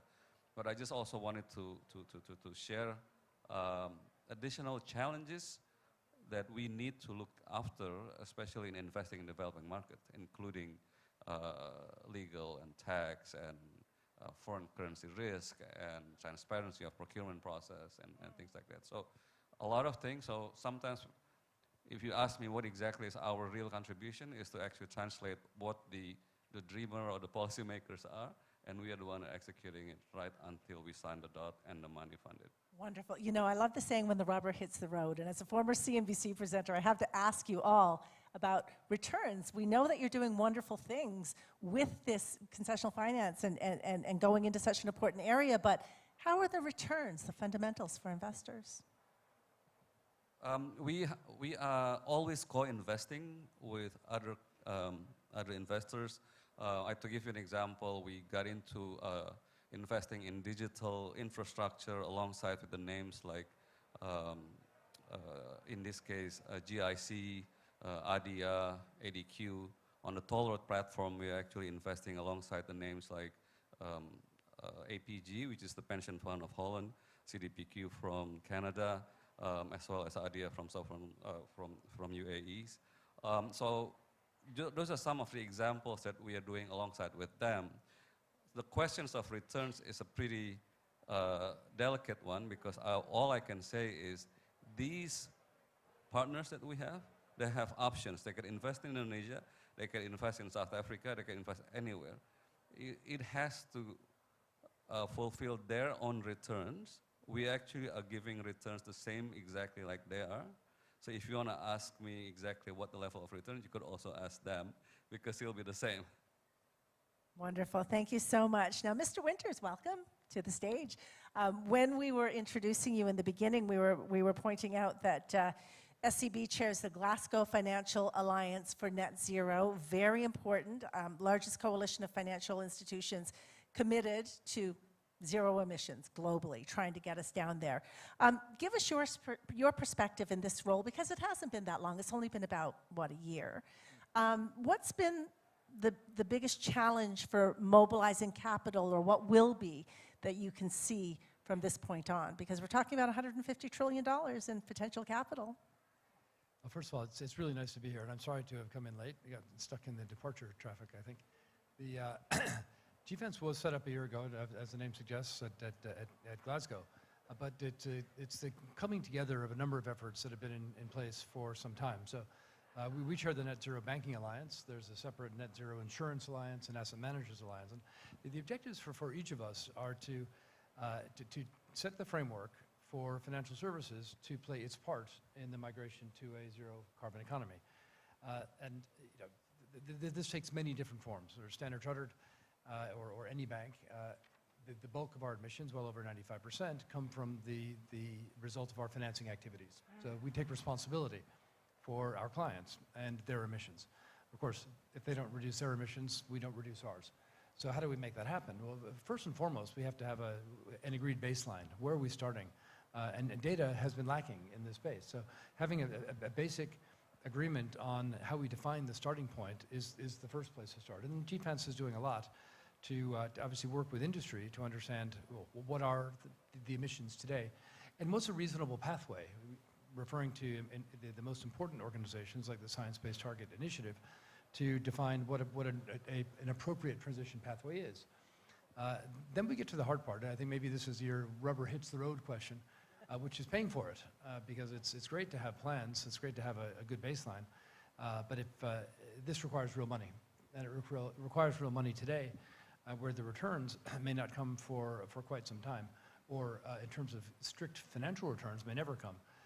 So our job is to deliver a very large carrot, which is transition financing, to offer the financial services to the customers that we're helping transition.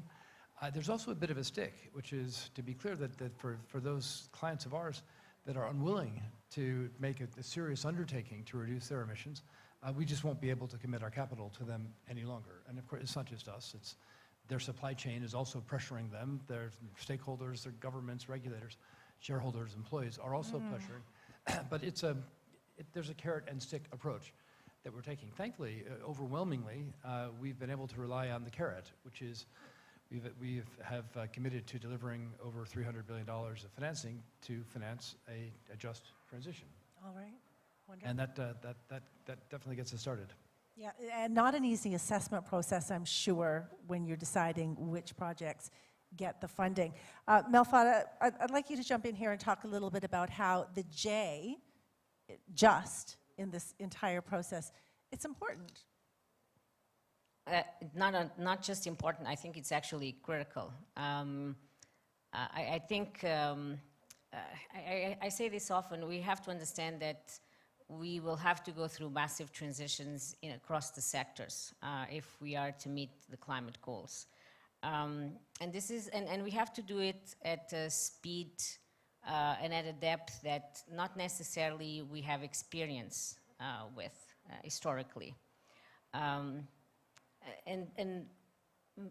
millions of people will be affected if we don't do anything about it. We have already seen in several countries that when governments put out reforms or fiscal measures that are actually quite closely aligned with climate goals, but that are perceived or are actually regressive from a social point of view, populations don't accept them, and that can derail progress towards the climate goals. So it's actually quite fundamental that just transition is actually at the core of these transitions. I mean, Minister of South Africa was talking about it.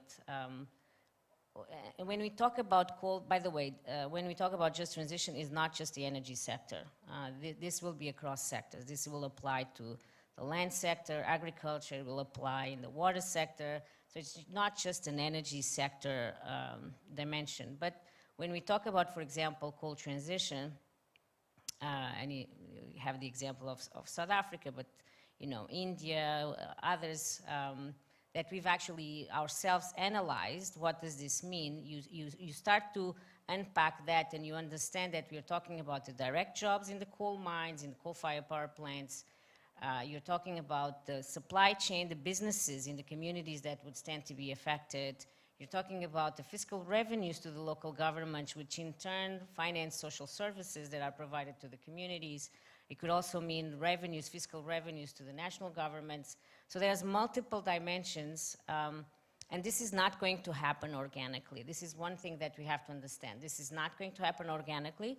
We actually have to be very deliberate and understand, do work to understand what are the likely costs and benefits to whom, engage the communities, the stakeholders in the processes, to better understand how best to respond to, and then put in place not just the policies and the reforms, but the actual investments. It's such a complex process. Simon, jump in here as an advocate of people and the planet. How should countries be supporting communities that, say, lose a coal plant where a lot of them derive their livelihood? What's your advice? Thank you. Yes, like Mafalda, to me this is not important, this is fundamental, both morally, but also actually politically. If society is not brought along with the transition and all the implications, it will probably run out of political momentum. So this is absolutely fundamental that we all get this bit right. And obviously as philanthropy, we're putting ourselves at the heart of supporting countries on this.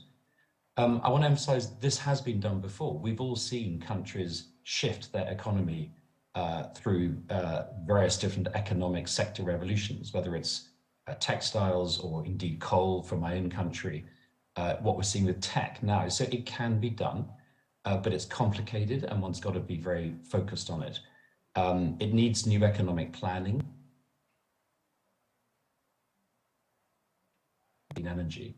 But we're seeing emerging evidence that economies that incorporate clean energy, it's actually more powerful and positive for economic development and jobs and livelihoods than fossil fuel energy. So clean energy, in our view, is fundamental to development, and they're one and the same thing. We're seeing the beginnings of good work on this in South Africa, a country obviously shackled with very high existing unemployment. The economic development planning in the most affected provinces of coal is taking place. They're creating new supply chains, new value chains. And we're supporting the government with that, particularly the local government, the subnational government, with the planning and then the reskilling of affected coal workers.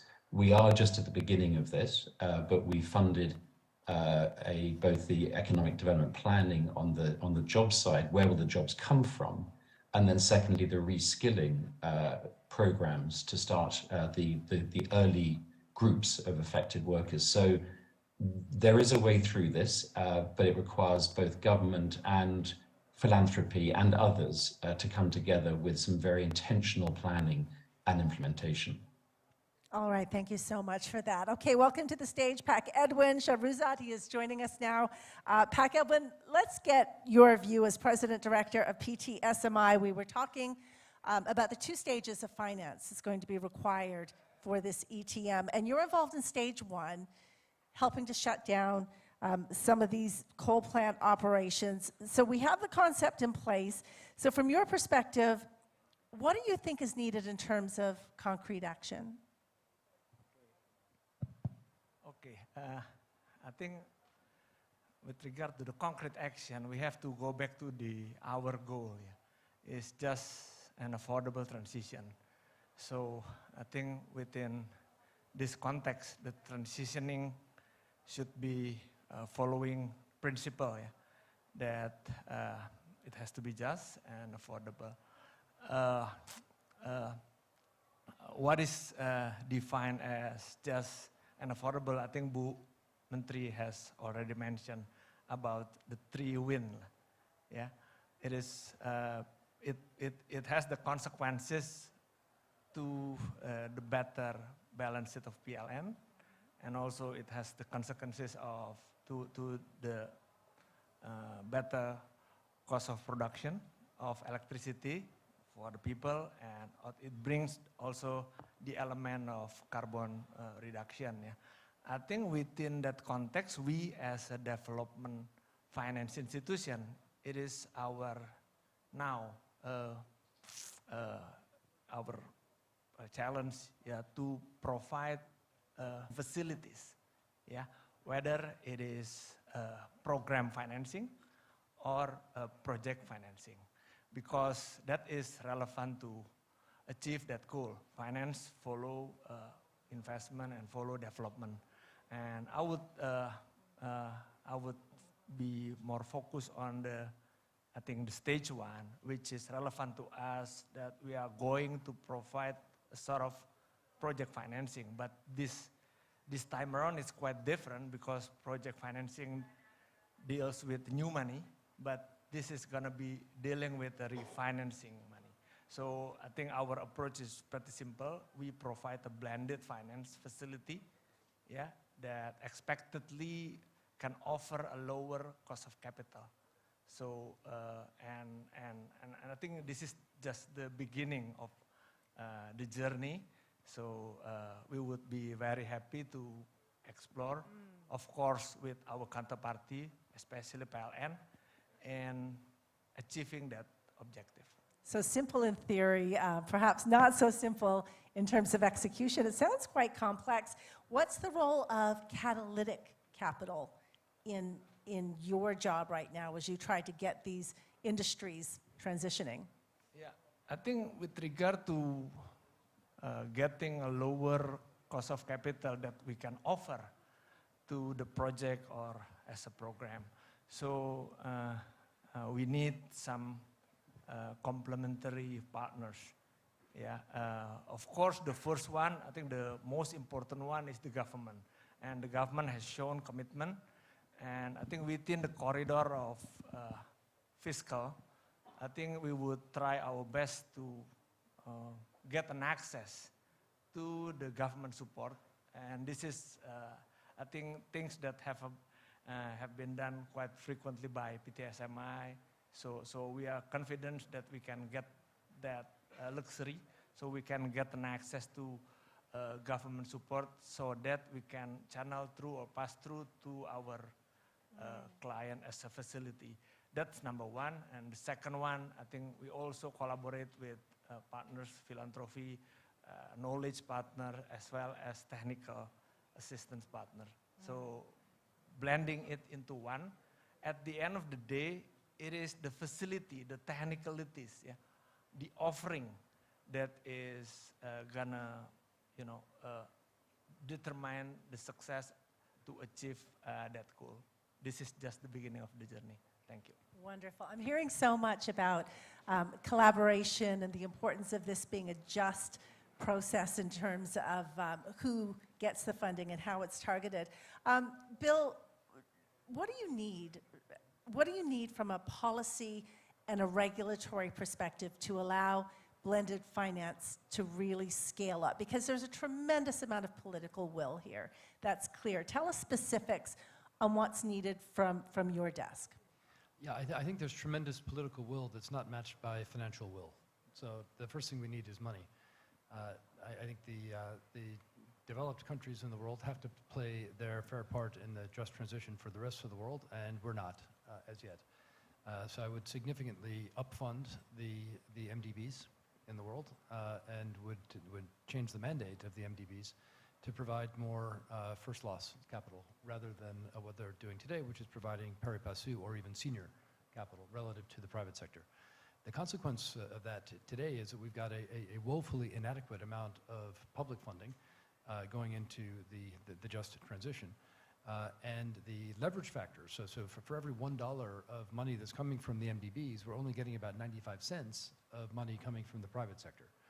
I think we should set the aspiration of increasing the amount of public sector funding by orders of magnitude, let's say 15 times, and that we should seek to leverage that public money into private money also by something like 15 times, so that $1 of a World Bank or Asia Development Bank funding would lead to $15 of private sector funding. That, of course, means a higher cost for the governments and people in the developed world, or the owners of the MDBs, the funders.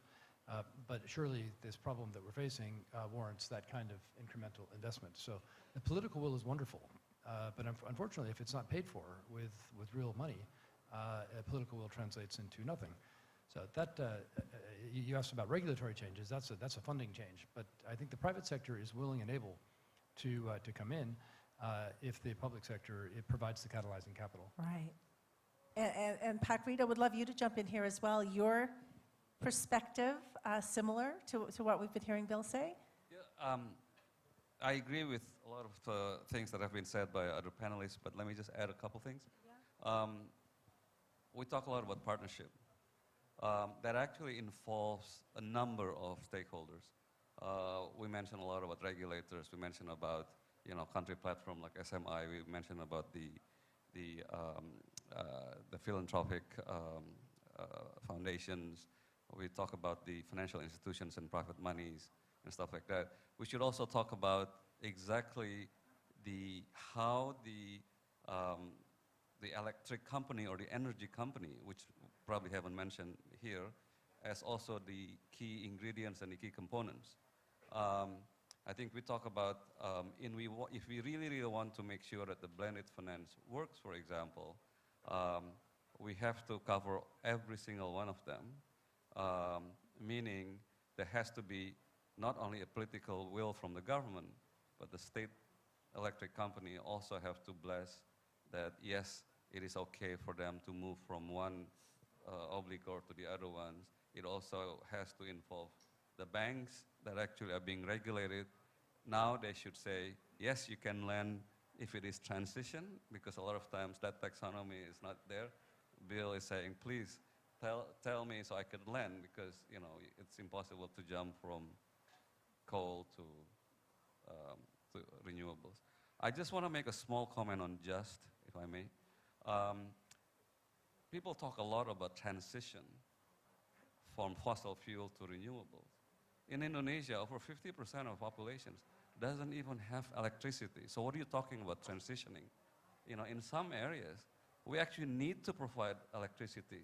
So we're not talking about transitioning from fossil fuel to renewable. We're talking about providing energy, why can't we provide those needs by developing renewables on the get-go? Now, part of the issue is, and which I think could be turned into an opportunity, where the developed market can provide not only funding, but also technical developments. So you could say, look, and also maybe a break-in cost of those technologies, so that in these areas that people don't even have electricities, can get renewable energy right in the get-go. First point. The second point, I'll make it very brief. The US is spending about 15 tons of emission per capita, where Indonesia is about 2 tons per capita, and the average is about 5 tons, or 4.9 tons. So it is not possible for everybody to go down at the same time, because the developing nations still have to go up first before it goes down, and I think it mentioned for a number of, so I think when you talk about just, you got to look at it from many different angles. That's Yeah, every country is at a very different stage in its developmental journey, for sure. We only have a few minutes left, so I'm going to go down the panel and get each of you to leave your final thoughts on what it is that you need from your perspective to get this done, to make this ETM effective, to get the financing injected into the system that we need. Mafalda, we'll start with you. What do we need? What do you need? Now, let me just say, I think we are on a good path. It's very encouraging to see these JETPs in South Africa, to see the JETP here in Indonesia. We will see others in the coming year. I think as an international community, we have made an important step, which is really to focus the attention on coal transition as well, and not just the new buildup of renewable energy, because, you know, we know very well that if we don't invest on both, we will not meet the climate goals. So the fact that we know as an international community, we have rallied around this. Last year at COP26, we launched our own Accelerating Coal Transition Investment Program. Asian Development Bank launched its ETM. Now we are seeing today the launch of the Indonesia ETM, to which we will be contributing, as Minister Sri Mulyani mentioned, through our partners, the Asian Development Bank and the World Bank Group. Within a year, the political declaration of South Africa was announced last year. We have been involved very closely in that process as well. And within a year, and we have been contributing as well to the Indonesia investment plan. And within 1 year, we are seeing this materialize. This is a result of strong political will from a group of countries internationally and from the governments of Indonesia, South Africa, and others. It's very encouraging. I congratulate everybody. We'll need to redouble our efforts. This is complicated. This is going to be difficult. This is the beginning of a journey that is not a 2-3 year journey. It's a medium-term journey. So I think we need to make sure we sustain this commitment politically. We sustain the commitment financially.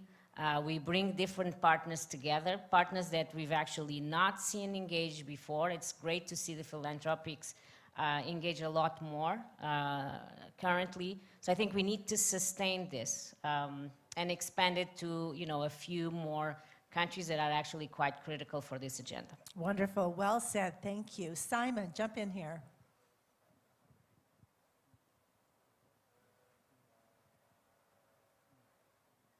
Thank you. To echo some of what Mafalda said, first of all, from philanthropy, we need to get involved. I pay tribute to our founders of GIAP, Rockefeller Foundation, IKEA Foundation, and the Bezos Earth Fund, who stood up to be counted, to put a lot of money into this and to show leadership with sort of innovation. So we need more philanthropic capital and focus in this space. Only some 2% of philanthropy goes into the climate agenda, which we think is too low given the existential crisis we face. And then secondly, to Mafalda's point, we need to create the capacity that this endures and is sustainable. So a lot of where philanthropy can help is quick capacity building for governments to be able to address the transition and also to experiment with new models. We're supporting Indonesia with carbon credit methodology, including actually with Standard Chartered, trying to figure out amongst a whole group of us, is there a carbon credit methodology to assist with the transaction of accelerated decommissioning? We must also make sure we fix the just part of this. And I want to echo what Rita said about actually energy access as well, which is a big part of what GAP focuses on. For those who don't currently have access or it's unaffordable, that has also got to be addressed during this process, as well as the decarbonisation. And lastly, to echo the point that this is a long-term requirement. This is decades worth of work. And again, as philanthropy, we stand committed with Indonesia and all governments for the very long, sustained work this is going to take. Wonderful. Thank you, Simon. Bill. Yeah, I'll pick up on some of the comments that Simon Tuff just made. We have a great spirit of global cooperation, and I think it's manifest here at the B20 and the G20, and also at COP27. We've not brought a lot of these issues to the ground. And when I pick up on Simon's point about carbon markets, for example, I think this is a wonderful tool to have in the toolkit that can allow eventually tens or hundreds of billions of dollars to flow to typically developing economies who are able to have the most impact on the reduction of carbon in the environment. But the requirements are for an element of global consistency. It needs to start at the government level, but then of course needs to be supported by the various private sector initiatives, of which Standard Chartered has been a very integral part, to develop standards and to build confidence that these carbon credits that will be the vehicles for transmission of this money are of high quality and can generate high confidence. And that, so much of this devil is in the details, to actually bring this down to the ground, to take good ideas, goodwill, sometimes matched by good money, and turn it into actual actionable undertakings. So when I look at the Indonesia JETP with this very substantial focus on using offsets to fund the decommission of coal-fired power plants, for example, I think this is a wonderful mechanism. But the details have to be sorted out, and there needs to be international clarity on how these credits are originated, how they're traded, so that they can be properly valued. Otherwise, the money won't move. But this can happen. Okay, thank you so much for that, Bill. Pak Rita, weigh in, CEO of INA. What do you need to see happen here as we move forward? Yesterday, I reflected upon our journey in looking at some of the things that we do, which I think is also applicable here on this ETM context. As I was looking at my notes, I was very happy that many of the points I'm about to mention has been mentioned.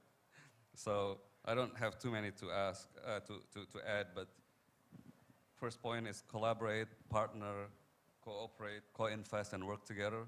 All stakeholders have to do that, and more. I think it's very encouraging that people are now talking about the same thing, same context, same language, because it is a crisis for humankind when the climate is changing. My point number 2 has been mentioned too, which is the devil is on the details, and I think that there is no replacement for that. Number 3 is long term. I think it's mentioned by a number of panelists as well. What I think I wanted to add is, it is the economy, stupid. It actually has huge amount of impact to everyone, economically speaking. And last one is just to maintain a bias for action. So not much to add, but that's it. Wonderful, reiterating, and these are important points that you're making as well. And Pak Edwin, we'll give the final word to you. You are at the forefront of this financing effort. What's in front of you? Fill us in. I think all the message has been addressed by other panelists. I would like to add perhaps the much big picture about the transitioning the economy itself, because like, for example, electricity represents 1% of the GDP, but it has forward linkage and backward linkage as well. So I think on the other side, we have the public finance facility that would definitely dealing with managing or transitioning the economy, especially the coal-related region. So I think this is our next agenda going forward. I think PTSMI as a young institution, young development institution, is very, very passionate, yeah, to tackle developmental issues like this. Wonderful. Well, thanks to all of you for your expertise and your insight, and thanks for the important work that you're doing as we embark on this journey together. Thank you. Let's give them a big round of applause. Thank you very much, Lisa. And to our speakers for this second panel discussion, we will have photo session together. So to all speakers and our moderator, please moving forward to the center of stage.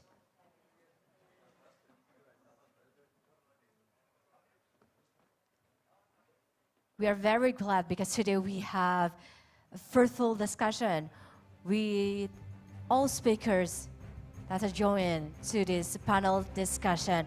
Once again, please give a big applause to our speakers and moderator for this panel discussion, focusing about financing partnerships for just and affordable energy transition. To our speakers, you may return to your seat. Meanwhile, our moderator, Ms. Lisa, is still on stage because we'll be continuing to our next panel discussion about transaction leading the shift from coal to clean energy. Lisa? Thank you, Tiffany. Okay, let's move on to our third and final panel discussion today. As Tiffany just mentioned, we're going to be talking about the transactions that have to take place now. We've talked about the financing, we've talked about the government level, and let's find out what exactly this is going to look like on the ground as Indonesia's ETM is executed.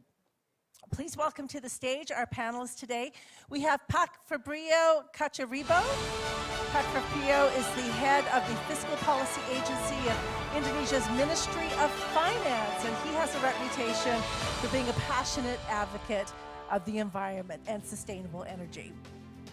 We have Pak Pahala Nugraha Mansuri. Pak Pahala is the Vice Minister of the Ministry of State-Owned Enterprises, so an important role to play for sure. Extensive experience running SOEs and has held leadership roles at Pertamina, Garuda, and Bank Mandiri as well. So lots of experience up here so far on the stage. We have Pak Darmawan Prasojo, Pak Darmo as I like to call him. He's my buddy sitting down there.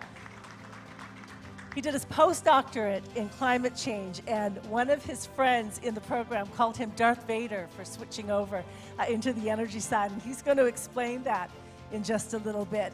He is the president director of PTPLN, a state-owned electric company, and also an energy economist, and he's going to give us his view from the ground. And last but not least, we have Ahmed Saeed, the vice president of operations at the Asian Development Bank. Familiar face to many of you, the ADB, of course, providing much of the thought leadership and research that made this ETM today possible. So welcome to all of you. It's fantastic to have you here up on the stage with us as we wrap up this event. So Pak Fabrio, let's start with you and just give us the view from your desk. What are the challenges for policymakers in developing countries on doing this type of energy transition? It's a huge project. The challenge is to get the traction because this is a new development, new initiative for a lot of people. So the challenge is how the government actually built consensus through building a consistent narratives and implemented and shown in regulatory work. So that is not an easy work because when you are as a government, you need to build consensus, and you know that when you are pushing through this initiative such a big as energy transition mechanism, you really need to talk to a lot of people, talk to the stakeholders, talk to the business, talk to the energy players, also talk to the coal miners. And only then, when we are able to build the same level playing field, the same understanding, build the same narratives, and we built that we are actually having the same vision and dream of this thing we call net zero by 2060 or earlier, and translate that into necessary steps one year after another, and how do we collaborate between all of the stakeholders. It is not easy, but I think this is part of the consensus building, narrative building, and the narrative will actually push us through together. Yeah, it's a huge piece of work. Thank you for that. Pak Pahala, I'll get you to weigh in here now as the Vice Minister of the Ministry of State-Owned Enterprises. Indonesia's SOEs, they control $630 billion, I believe, in assets. It's really a big chunk of the economy, and they're a very important part of the journey to net zero emissions. I mean, what are the implications of Indonesia's ETM on SOEs?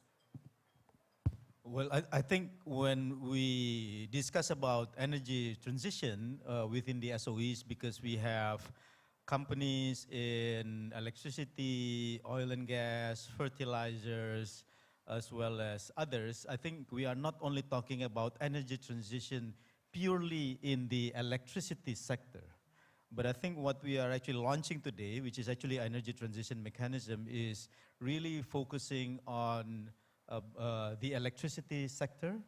And therefore, I think one of the key challenges, how are we going to be able to ensure, I think what we want to actually achieve from this initiative are three things.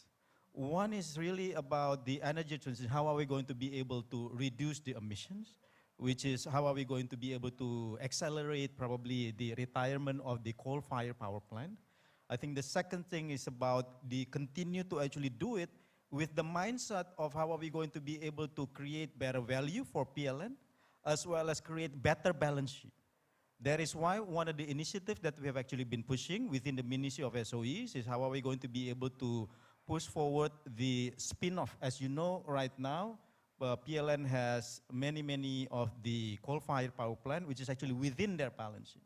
And therefore, what we believe through the spin-off initiative, we are going to be able to not only accelerate the retirement of the coal-fired power plant, but also at the same time to be able to spin off so that the balance sheet of PLN is actually going to continue to actually improve, to be able to have lower debt, to make sure that they are going to be able to continue on this journey of the energy, a better renewable energy. Because to be able to push for that, they will also require a lot of capital. I think the third is about how are they going to be able to make sure that, as Fabio mentioned just now, is really about how are we going to be able to do it together with the other stakeholders. Ministry of SOE, Ministry of Finance, Ministry of ESDM, and in particular also the stakeholders within PLN itself. Yeah, not an easy process for sure. Now, Pak Dharma, would love you to weigh in and give us your view on what this looks like from PLN's perspective. But tell us about the Darth Vader comment that your friend made to you, talking about your foray into coal and energy. Well, I used to work at the environment and now I'm all of a sudden becoming the CEO of PLN and own and operated among the largest coal in the entire world. So I feel, becoming like the Darth Vader. But I'm trying to redeem myself to become a Luke Skywalker, just so. Well, the Earth is warming, and we need to face this challenge, and we need to make sure that the future of the next generation should be better than ours, How are we going to do it? By reducing CO2 emission. And I'm here to announce that PLN is fully committed exactly to do so.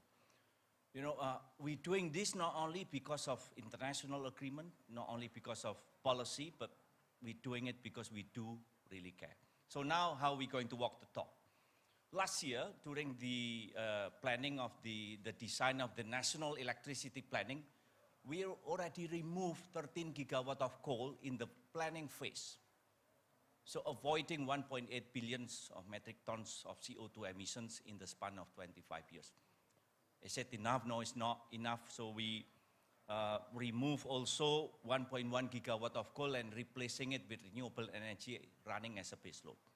880 megawatt of coal being replaced by natural gas, reducing emission by half. So we also developed the most aggressive renewable energy development in the history of PLN and also Indonesia. 51% of additional capacity is coming from renewable energy. That means 20.9 gigawatt of additional capacities coming from renewable energy. But there is a difference between compliance and convictions. By today, even we are able to reduce 35 million metric tons of CO2 emission compared to business as usual, and the NDC by 2030 is going to be delivered without doing much effort, because all of these aggressive effort that taking place today. But when we're talking about convictions, it's not enough. So in that regard, under the leadership of the state-owned enterprise, the Ministry of Finance, Minister of Mineral Energy and Mineral Resources, also the Coordinating Maritime of Investment, and also under the leadership of President Jokowi, we need to do more. We want to make more space for renewable energy to enter our ecosystem. And how we going to do it? By early retiring of coal-fired power plants. What is the challenge? The challenge is, first, how are we going to be able to shift the fragmented communities strategy to become unified effort. And also second is how we're going to provide a platform that going to give the certainty of policy, certainty of investment, to de-risk that kind of investment. In such a way, we are able to build ecosystem that conducive for this kind of green financing. And that's when the real complexity of the challenge arise. So under the leadership of this today, of Minister Sri Mulyani, and also the state-owned enterprise, the Minister of Energy and Mineral Resources, we built the energy transition mechanisms country platform, shifting from fragmented to become unified. Right. Uncertain to become certain. In such a way, we are able to translate all of this vision to become effective operation on the ground. Thank you. Wonderful insight. And you are at the helm of this transformation in Indonesia. So we want to hear more about those challenges in just a little bit. But Ahmed, I want to get to you. We've worked together over the years and at different points. And I know that energy, it's always been a priority for the ADB. But am I right in saying there's more urgency now? I'm sensing more urgency. Well, I think there's no question with a rapidly diminishing global carbon budget that the level of urgency associated with this agenda just grows on a daily basis. Our own work on ETM, I think, is driven both by a sense of urgency that we have, but as an institution, we take very seriously our role as a complementary actor.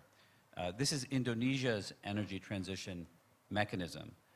We're only able to accomplish things as an organization when developing countries identify clear priorities. And I want to begin just by acknowledging those on the dais with me and their colleagues from the government of Indonesia in this room for taking very, very strong leadership on an absolutely critical and important issue. If we're able to do anything, it's as a force multiplier and as an ally to our clients in developing countries. I would say also, in addition to the importance of their leadership, this is very much an agenda where we agree that it is of absolutely critical importance. I think we're going to find, as we move forward very quickly, that many agendas begin to merge with the decarbonization agenda. Our work at ADB is development. In the years to come, decarbonization is going to be development, and development is going to be decarbonization, both in the sense of promise as well as in the sense of peril. In the sense of peril, it's the most vulnerable countries and people who are the most exposed. In the sense of promise, trillions of dollars of capital are going to flow, massive new industries are going to be created, developing countries have an opportunity to ride this wave moving forward. The challenge of accelerating the decommissioning of coal-fired power assets, especially in Southeast Asia, is absolutely central to this entire exercise. There is no in with the new until there's an out with the old. But the out with the old has to be done in a responsible fashion. And I think that's one of the things that we like about this structure. It is designed for the country context, it's voluntary, it's scalable, it's market-based, it's a real example of blended finance, something that people are talking about. And I know Pagdarmo, Darth Vader started good and he ends good. In the middle, the story gets a little bit complicated. But he's got to balance a lot of interests. And one of the challenges for those responsible for energy is they have to increase access, they have to provide security, and they have to do this transition. That's hard. But one of the things that's sort of designed into this platform is a pathway and the ability to see what's going to happen over a 10, 12, 15-year period so that that transition can be planned in a responsible way consistent with the country's development objectives. Okay, Pak Darmo, do you want to jump in here and tell us, do you feel like you are entering the most complex part of your journey?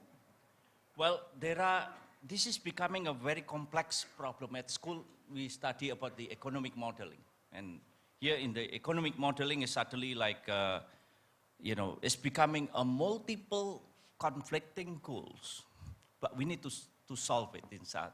Pak Pahala here already mentioned like, how about to make the finance health of PLN is better, in the same time as reducing the cost of electricity, in the same time as retiring of coal, in the same time as adding more renewable energy, but in the same time also building national capacities, creating more jobs, giving prosperity to the people, accelerating growth, all into one model, into one. So, but I'm very lucky here, surrounded by very smart people. I talk to Pak Fabio a lot, I talk to Pak Edwin a lot, and then they're very, very loud and clear and very mathematical, how much? How much does it cost? If we invest this, what is the cost of fund? If we reduce the cost of fund at certain amount, how much time we are able to expedite? Okay, we compute using the Excel. Click, click, click, click, click, click, and come up with the numbers. Oh, we are able to expedite 10 years. At what cost? And, which is like, I need to report to my mother, the Minister of Finance.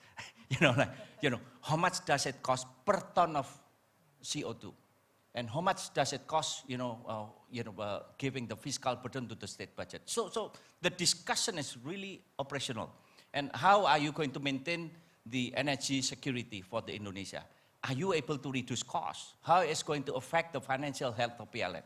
How this one is going to create more jobs, etc., etc. So the discussion is really at the operational level, and then we are able to come up with the global strategy and how we're going to move forward. So this is really a discussion at the operational first, and then we're going to design the strategy at later stage. So the discussion is very lengthy. We had so many meetings. I think every single week we had, repeat meetings.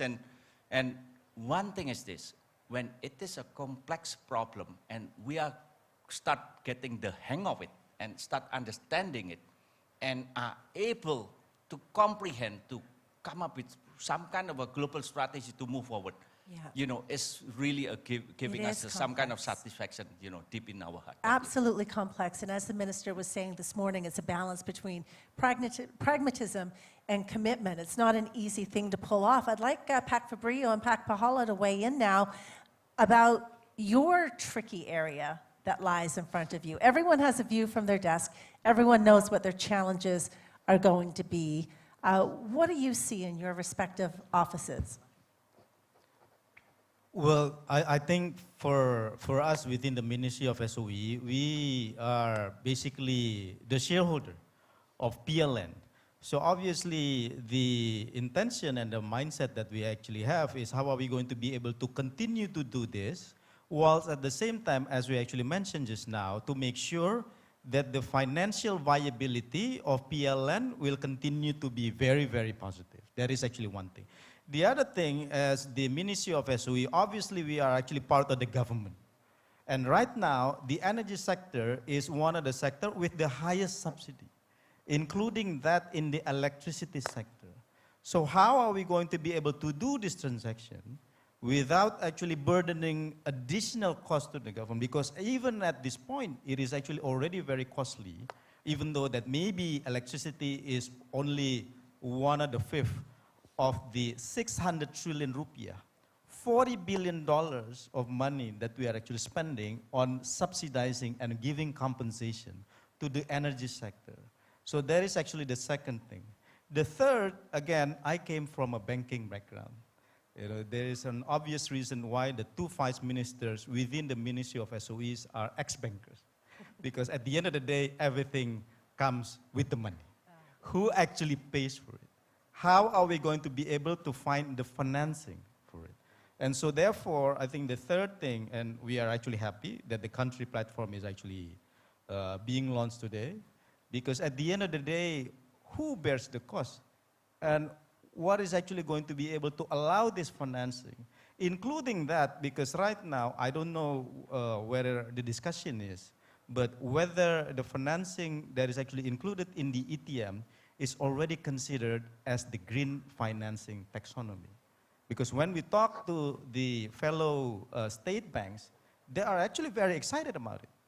But at the same time, they said, oh, is this, if I'm actually going to finance this transaction, is this actually going to be part of the green financing? Because right now, my portfolio, my boss was actually telling me I should not actually be lending more exposure to the coal-fired power plant. And if this is actually not considered, even though that it is very clear that the impact on the reduction emission is very clear. You know, one of the coal-fired power plant that we are actually, two of the coal-fired power plants that we're talking about will contribute to about 9 million tons of CO2 emission, and by shortening it by about 10 years, that translates into a real 90 million tons reduction of CO2 for the next 10 years. But they're saying, hey, is this going to be considered as green financing? If not, then my boss will actually go to the boss, and say that, hey, you will not be able to finance this. Not an easy balancing act, for sure. Pak Fabrio, weigh in for us what your challenges are. Well, I think it is, I would like to allude to the fact that this all requires all detailed work. And I can see all of the faces in this room who are actually been part of this effort together. So we are trying to marry between the ideal, the long-term goal, the vision of sovereign, with a lot of countries already mentioning about the commitment through Paris Agreement, and after that, net zero emission. These are all long-term and top-down approach. But then we noticed that for years, we haven't really seen any real effort, any real concrete deliverables on this effort.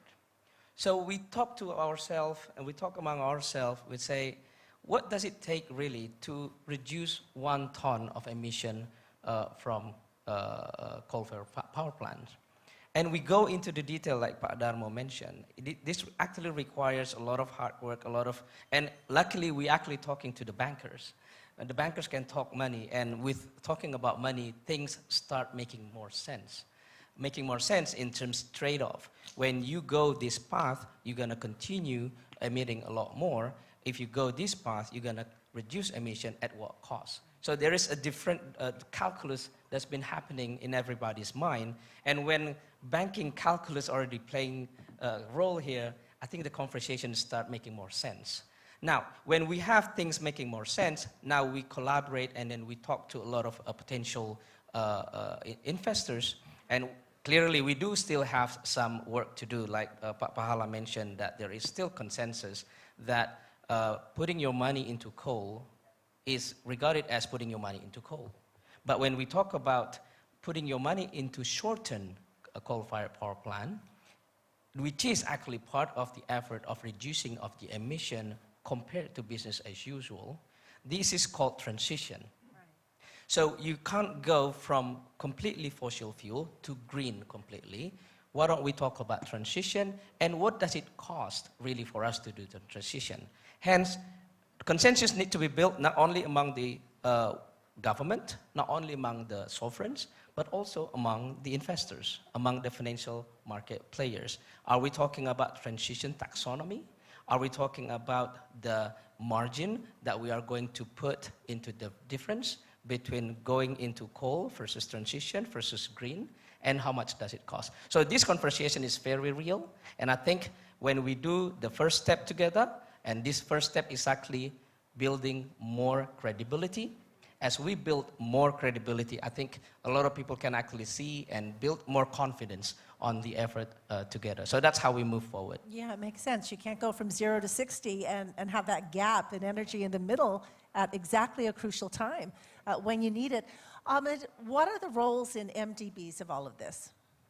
Well, I think we had a panel earlier today, and U.S. Treasury Secretary Yellen and others noted the need for MDBs to evolve and to reform in light of emerging challenges. And I think that this is a good example. Actually, I want to pick up this conversation we just had on taxonomies, for example. I think the traditional approach, and by the way, this is not only true for our institutions. I think there's institutional inertia throughout the ecosystem that there are efforts to address, whether it's in the finance sector or in the MDB system or elsewhere. The traditional approach is to say, let's figure everything out. Let's make sure we've got as close to a perfect plan as we possibly can have. Traditionally, if there's a taxonomy problem, you don't move until the taxonomy problem is addressed. I think we're in a very different environment and confronting a very different kind of challenge than our institutions confronted 10 or 20 or 30 years ago. For many reasons. For one reason, it's deeply interdisciplinary. For another, it will impose itself on us if we don't act. And that then means that our own approach has to be different. And I think this is reflected in how ADB approached ETM. We went and we said, what's a big problem? Well, coal-fired power is a big problem. What's the best idea we can find, whether it's ours or someone else's, that can help address it? Well, we found an idea. It was developed by Don Kanak of Prudential, and we thought it was a very interesting idea. How can we use the resources of our institution to develop it and to bring it to the attention of developing countries? And then the most important part I want to get to, and it's a lesson that there are analogies for example, machine learning or AI. You don't come up with the right answer when you're going to deal with a highly complex environment where you have to solve more equations than you control variables. You come up with your best proxy, and then you test it. And then you figure out what works, and you figure out what doesn't, and you get rid of the parts that don't work, you adapt the parts that do, you build another model, you test that. And we're not used to, in our organizations, rapidly cycling through different theories. We like to get it right. But I think we've already seen in this ETM journey, a year ago, when Ibu Sri Mulyani and Janet Yellen and President Massa announced this, we were thinking about a certain model that was an acquire and retire. We learned very quickly that a refinance and accelerate may be a better fit. And so I think that this journey that we're going through at ADB, together with the government of Indonesia and others, to develop a mechanism for accelerated coal transition also holds a number of broader lessons about how we approach complex problems and energy transition problems generally. And I think one of the things we should be doing as we go through this is reflect on what those are and how we can replicate those efforts in other areas. And then a last point, Pak Febrio began by talking about the importance of consensus. Another key element of this process, I think, is you've got to know what the noise is and what the signal is, and focus on the signal, ignore the noise. Consensus will emerge over time by doing the right thing. You'll almost never have consensus at the beginning. And so you've just got to be ready for a bit of a bumpy ride. And that's okay, as long as you have conviction in terms of what you're doing. So it's like driving a car at night. You can't see your destination. You just need to be able to see the road in front of you with the headlights. And ideally, a Tesla auto drive doesn't hurt either. Okay, Pak Darmo, jump in here and tell us, let's talk about energy demand, because we were just chatting a little bit. Pak Fabrio was saying, you can't just go from 0 to 60. You can't just do a complete transition. It has to be a transition, a gradual process. And Asia, energy demand in Asia is expected to double by 2030. Realistically, can we meet that demand while undergoing a transition like this? Well, today, the demand of electricity is roughly 300 terawatt-hour today. Moving forward to 2060, assuming the consumption right now is roughly 5% increase year by year, it's going to increase from 300 terawatt-hour to become 2,000 terawatt-hour by 2060. We already compute how much additional capital investment to fulfill that kind of demand. It's roughly additional 250 gigawatt of additional capacity, smart grid, transmission, distribution, control systems, smart meter, you know, the state-of-the-art of technology. It require additional 1,000 billion US dollars from starting today until 2060. The question is this: 1,000 billion US dollars is totally different when we building coal. CapEx is medium, but there is OpEx, fuel costs, along the way as we run those, you know, coal-fired power plants. With the renewable energy, high CapEx, low OpEx. How about if this 1,000 billion US dollars, we becoming only the market of the end product of renewable energy product coming from another countries? When we're talking about GDP, gross domestic product, aggregate product and services produced within the boundary of the country, the computation of GDP, if there is import is minus, if there is export is plus. Meaning if we becoming the market of the product of renewable energy product, meaning the growth is going to be in the producing countries. The additional jobs is in the producing countries. The prosperity is in the producing country. We're going to become only the market. Now we need to shift how in the transition of energy we're going to be able to build the national capacities.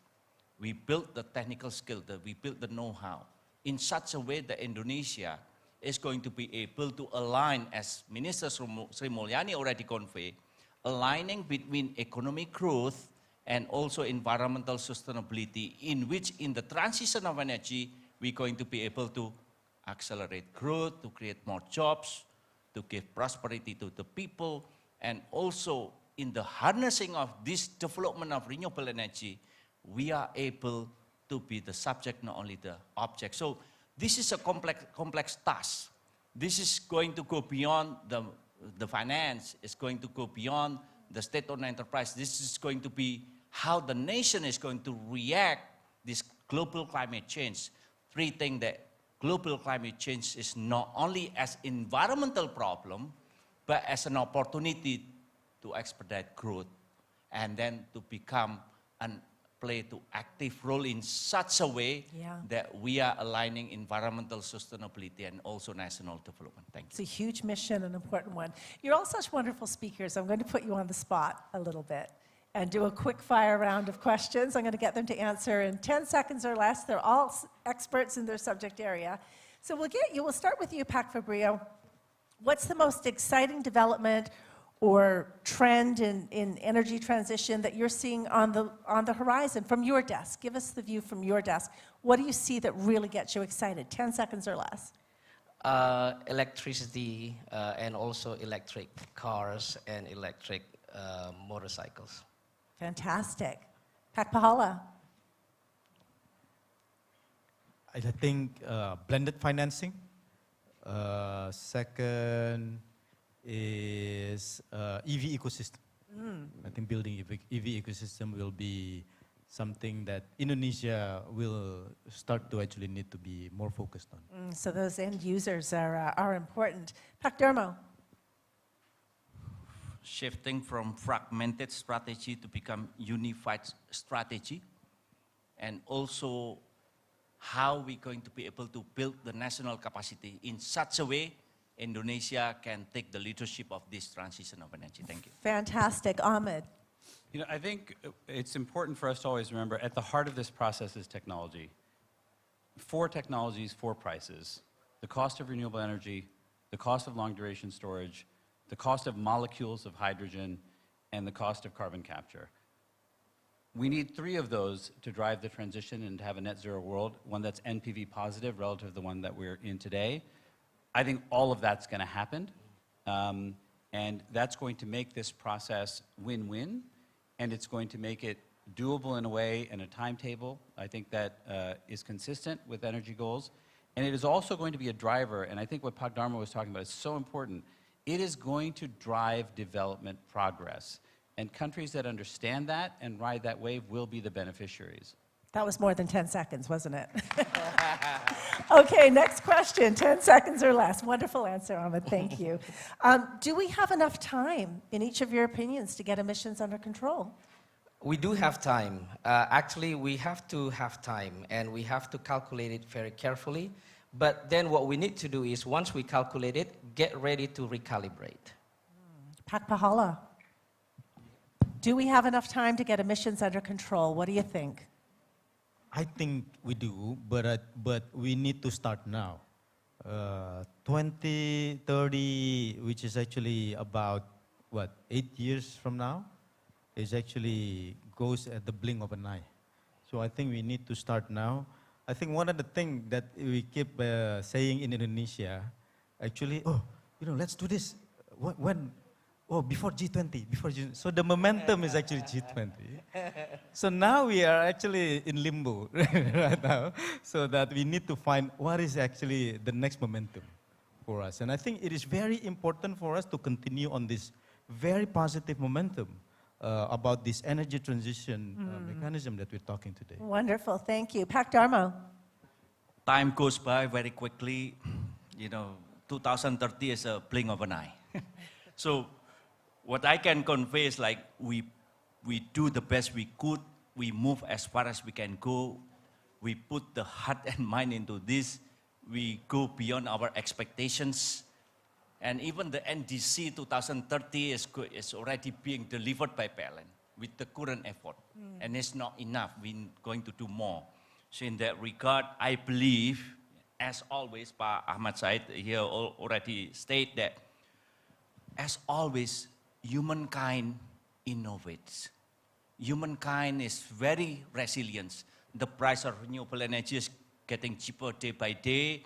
2015, solar is 27 cents. 2017, 10 cents. Right now, it's only 4 cents. Battery energy storage system is becoming scalable, large scale, and becoming cheaper. So in the future, I still believe when we're talking about cheap energy is clean, when we're talking about clean energy is cheap, renewable energy is going to be superior in terms of technical system, commercial compared to fossil fuel. So I believe we're going to be able to reclaim humankind's right to survive. Thank you. Okay, fingers crossed that we can do it. Wonderful answer. And Ahmed, do we have time? I'm going to try to keep my average under 10, so my answer is Okay, yes, okay. barely. Yes, Grant. Okay, so your average is now about 30 seconds per answer, I think. Okay, final question to our panelists today. We just want your final nugget of wisdom. There's so much expertise up on this stage, and try to condense down your final piece of advice that you would like to leave our audience with today. Okay. This is a big challenge. Energy transition mechanism, we know that our energy sector is the most emitting from our sectors in our economy. In our NDC commitment, our forestry, we know that is going to achieve net zero by 2030. That's for Indonesia. We have a credible path for that. But for energy, this is really challenging. But the thing is, when we talk about consensus, when we talk about trying to move first, second step forward, and then ready to calibrate, and be brave enough to try, be brave enough to build consensus and build the blended finance, blended effort, I think we do have hope. We do have clear path, and this is now I think no longer only about challenge. This is now actually a big opportunity. Why? Because as my fellow speakers really clearly eloquently saying, this is about the opportunity for a country like Indonesia to really transform. We are turning our challenge into opportunity to transform our economy to be a cleaner, but also at the same time, we transform our economy to create more jobs and more efficient in terms of the GDP, in terms of the productivity, but also at the same time, it is going to be much more responsible for our future generation and kids. And it is brave. This country platform is brave, and it takes a lot to embark on a venture like this. Pak Pahala. Well, I think we haven't talked enough about the fact that right now PLN experience an excess of supply of electricity. So I think one of the things that is actually expected to come from the ETM financing is to be able to reduce the supply of electricity, particularly the ones coming from the coal-fired power plant. So this is actually something that all of us need to actually work on that. The second thing is about the fact that through ETM, we need to come up with an agreement, a consensus that because this is actually carbon avoidance, this is actually considered as part of the green financing and can actually be considered as a taxonomy for green financing. And we hope that through these events, we can actually agree around that. All right, wonderful. Thank you so much. Pak Darmo. Well, today is marking a historical event, the launching of the energy transition mechanisms country platform. Is transforming from the fragmented strategy to become unified strategy. Is designing environment that is conducive for green investment to flourish, to accelerate the energy transition mechanisms. The International Energy Agency already stipulated that the biggest challenge in the transition of energy is actually not the additional investment in the renewable energy, it's abundant already, but the stranded assets. I took it back. The stranded, magnificent, gigantic assets of fossil fuel that has to be retired. And today, we address that challenge gracefully.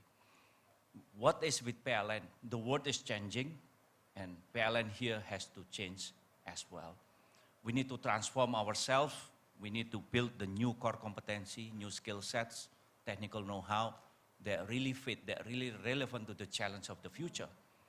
And PLN here has to change from the static, backward-looking organization to become dynamics, forward-looking organization based on the technology and innovation. So I can state here, in the past, PLN as a national electricity company, our main job is to provide electricity, but in the future, our main job is to take care of the environment, and what is electricity is our byproduct. Thank you. That's a Luke Skywalker answer, if I ever heard one.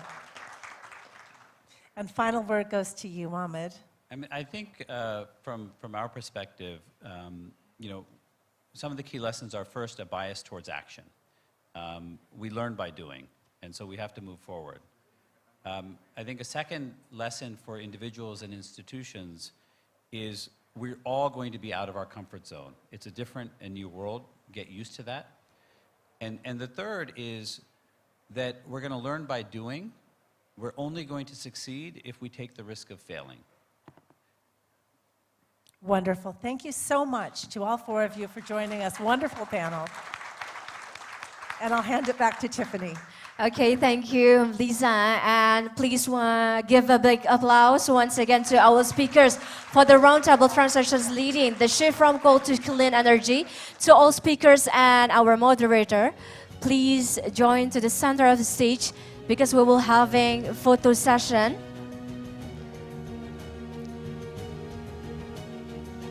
Ladies and gentlemen, that concludes our roundtable session, speaking about transactions leading the shift from coal to clean energy today. Fantastic. Once again, thank you to all speakers and our moderator for today's discussions. Ms. Lisa Ok, you may return to your seat.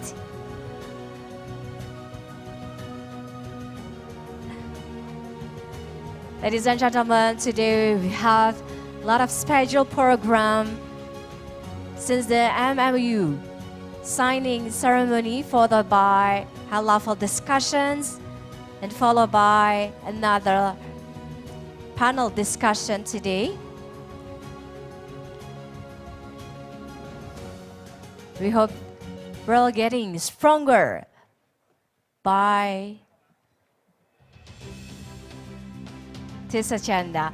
Ladies and gentlemen, we are at the edge of the event, and we believe all of you here, all the participants here, you get a fruitful and insightful discussion from all speakers today. Ladies and gentlemen, to close our session today, We would like to invite on the stage Mr. Rida Mulyana, Secretary General of Ministry of Energy and Mineral Resources, representing His Excellency Arifin Tasrif, Minister of Energy and Mineral Resources of the Republic of Indonesia, to deliver his closing remarks. Please welcome Mr. Rida Mulyana.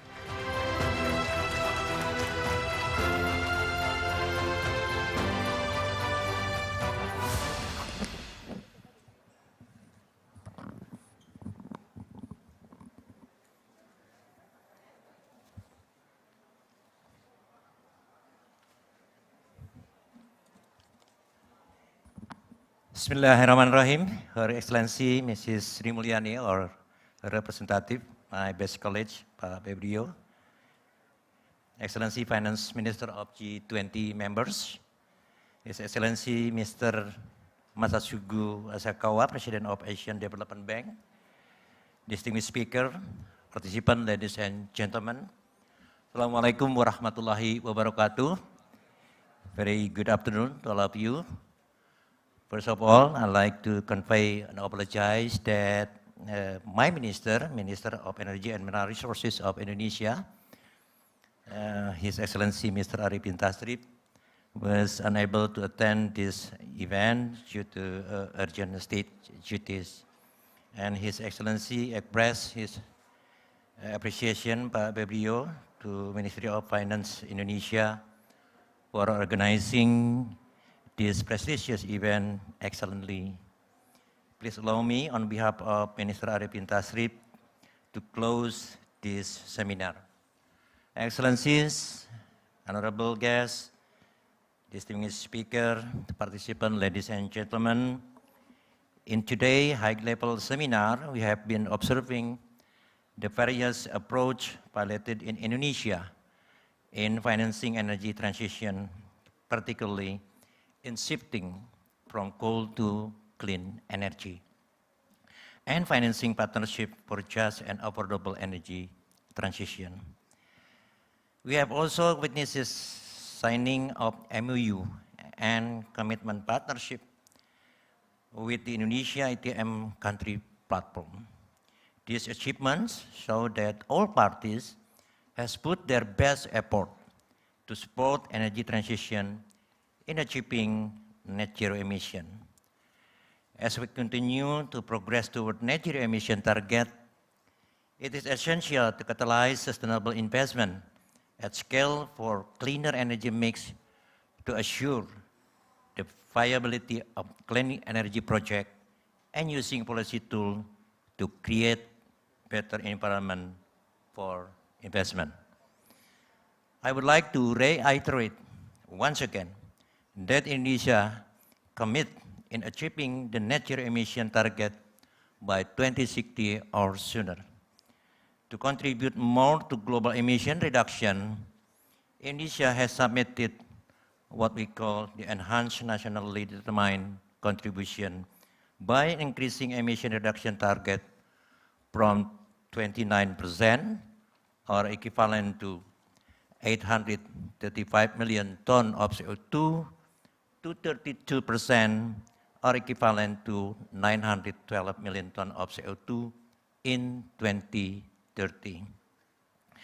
Energy sector contribution is also increased from 314 million tons of CO2 to 358 million tons of CO2. Several renewable and low carbon energies to be developed to reach both enhanced NDC and net zero emission target include: number one, the use of natural gas for bridging the transition to renewable, particularly in addressing intermittency for variable renewable energy power generation and conversion from diesel power plant to gas. The second is implementing biomass co-firing for coal-fired power plant. The third, we are going to implement early retirement coal-fired power plant for at least 33 units of coal power plant with a total capacity of 16.8 gigawatt. And the next one is the development of CCS or CCUS technology to strike the balance between gas production and emission reduction target. And the next is development of massive renewable energy up to 700 gigawatt, such as by developing the hydro, geothermal, bioenergy to support base load. And the last one is utilization of new energy sources, such as hydrogen, ammonia, and nuclear. However, to develop renewable and low carbon energy require huge amount of funding. For Indonesia itself, for sector energy, the total investment needed will be more than $1 trillion until 2060. To meet the funding need of this site, we do realize we would not be able to do it by ourselves. The private sector has a critical role in generating additional finance toward clean energy. The improvement of the business entities is highly demanded, particularly in the development of renewable energy power plant. I hope we could enhance collaboration to take further action among institutional investors, multilateral development bank, other financing institutions, industries, and policymakers to identify innovative financing options and to promote compatible approach to green finance. Thank you. Thank you, Mr. Vida Mulyana, for your remarkable remarks. You may return to your seat. Thank you once again. Distinguished guests, ladies and gentlemen, that concludes our event today. And marking Journey as the Indonesia Energy Transition Mechanism Country Platform Manager. Once again, thank you very much for your attendance. Recover together, recover stronger. Finally, I'm Tiffany Raitama signing off. Have a great day. Selamat siang. Wassalamualaikum warahmatullahi wabarakatuh. Have a great day, everyone. Ya, silakan Bapak.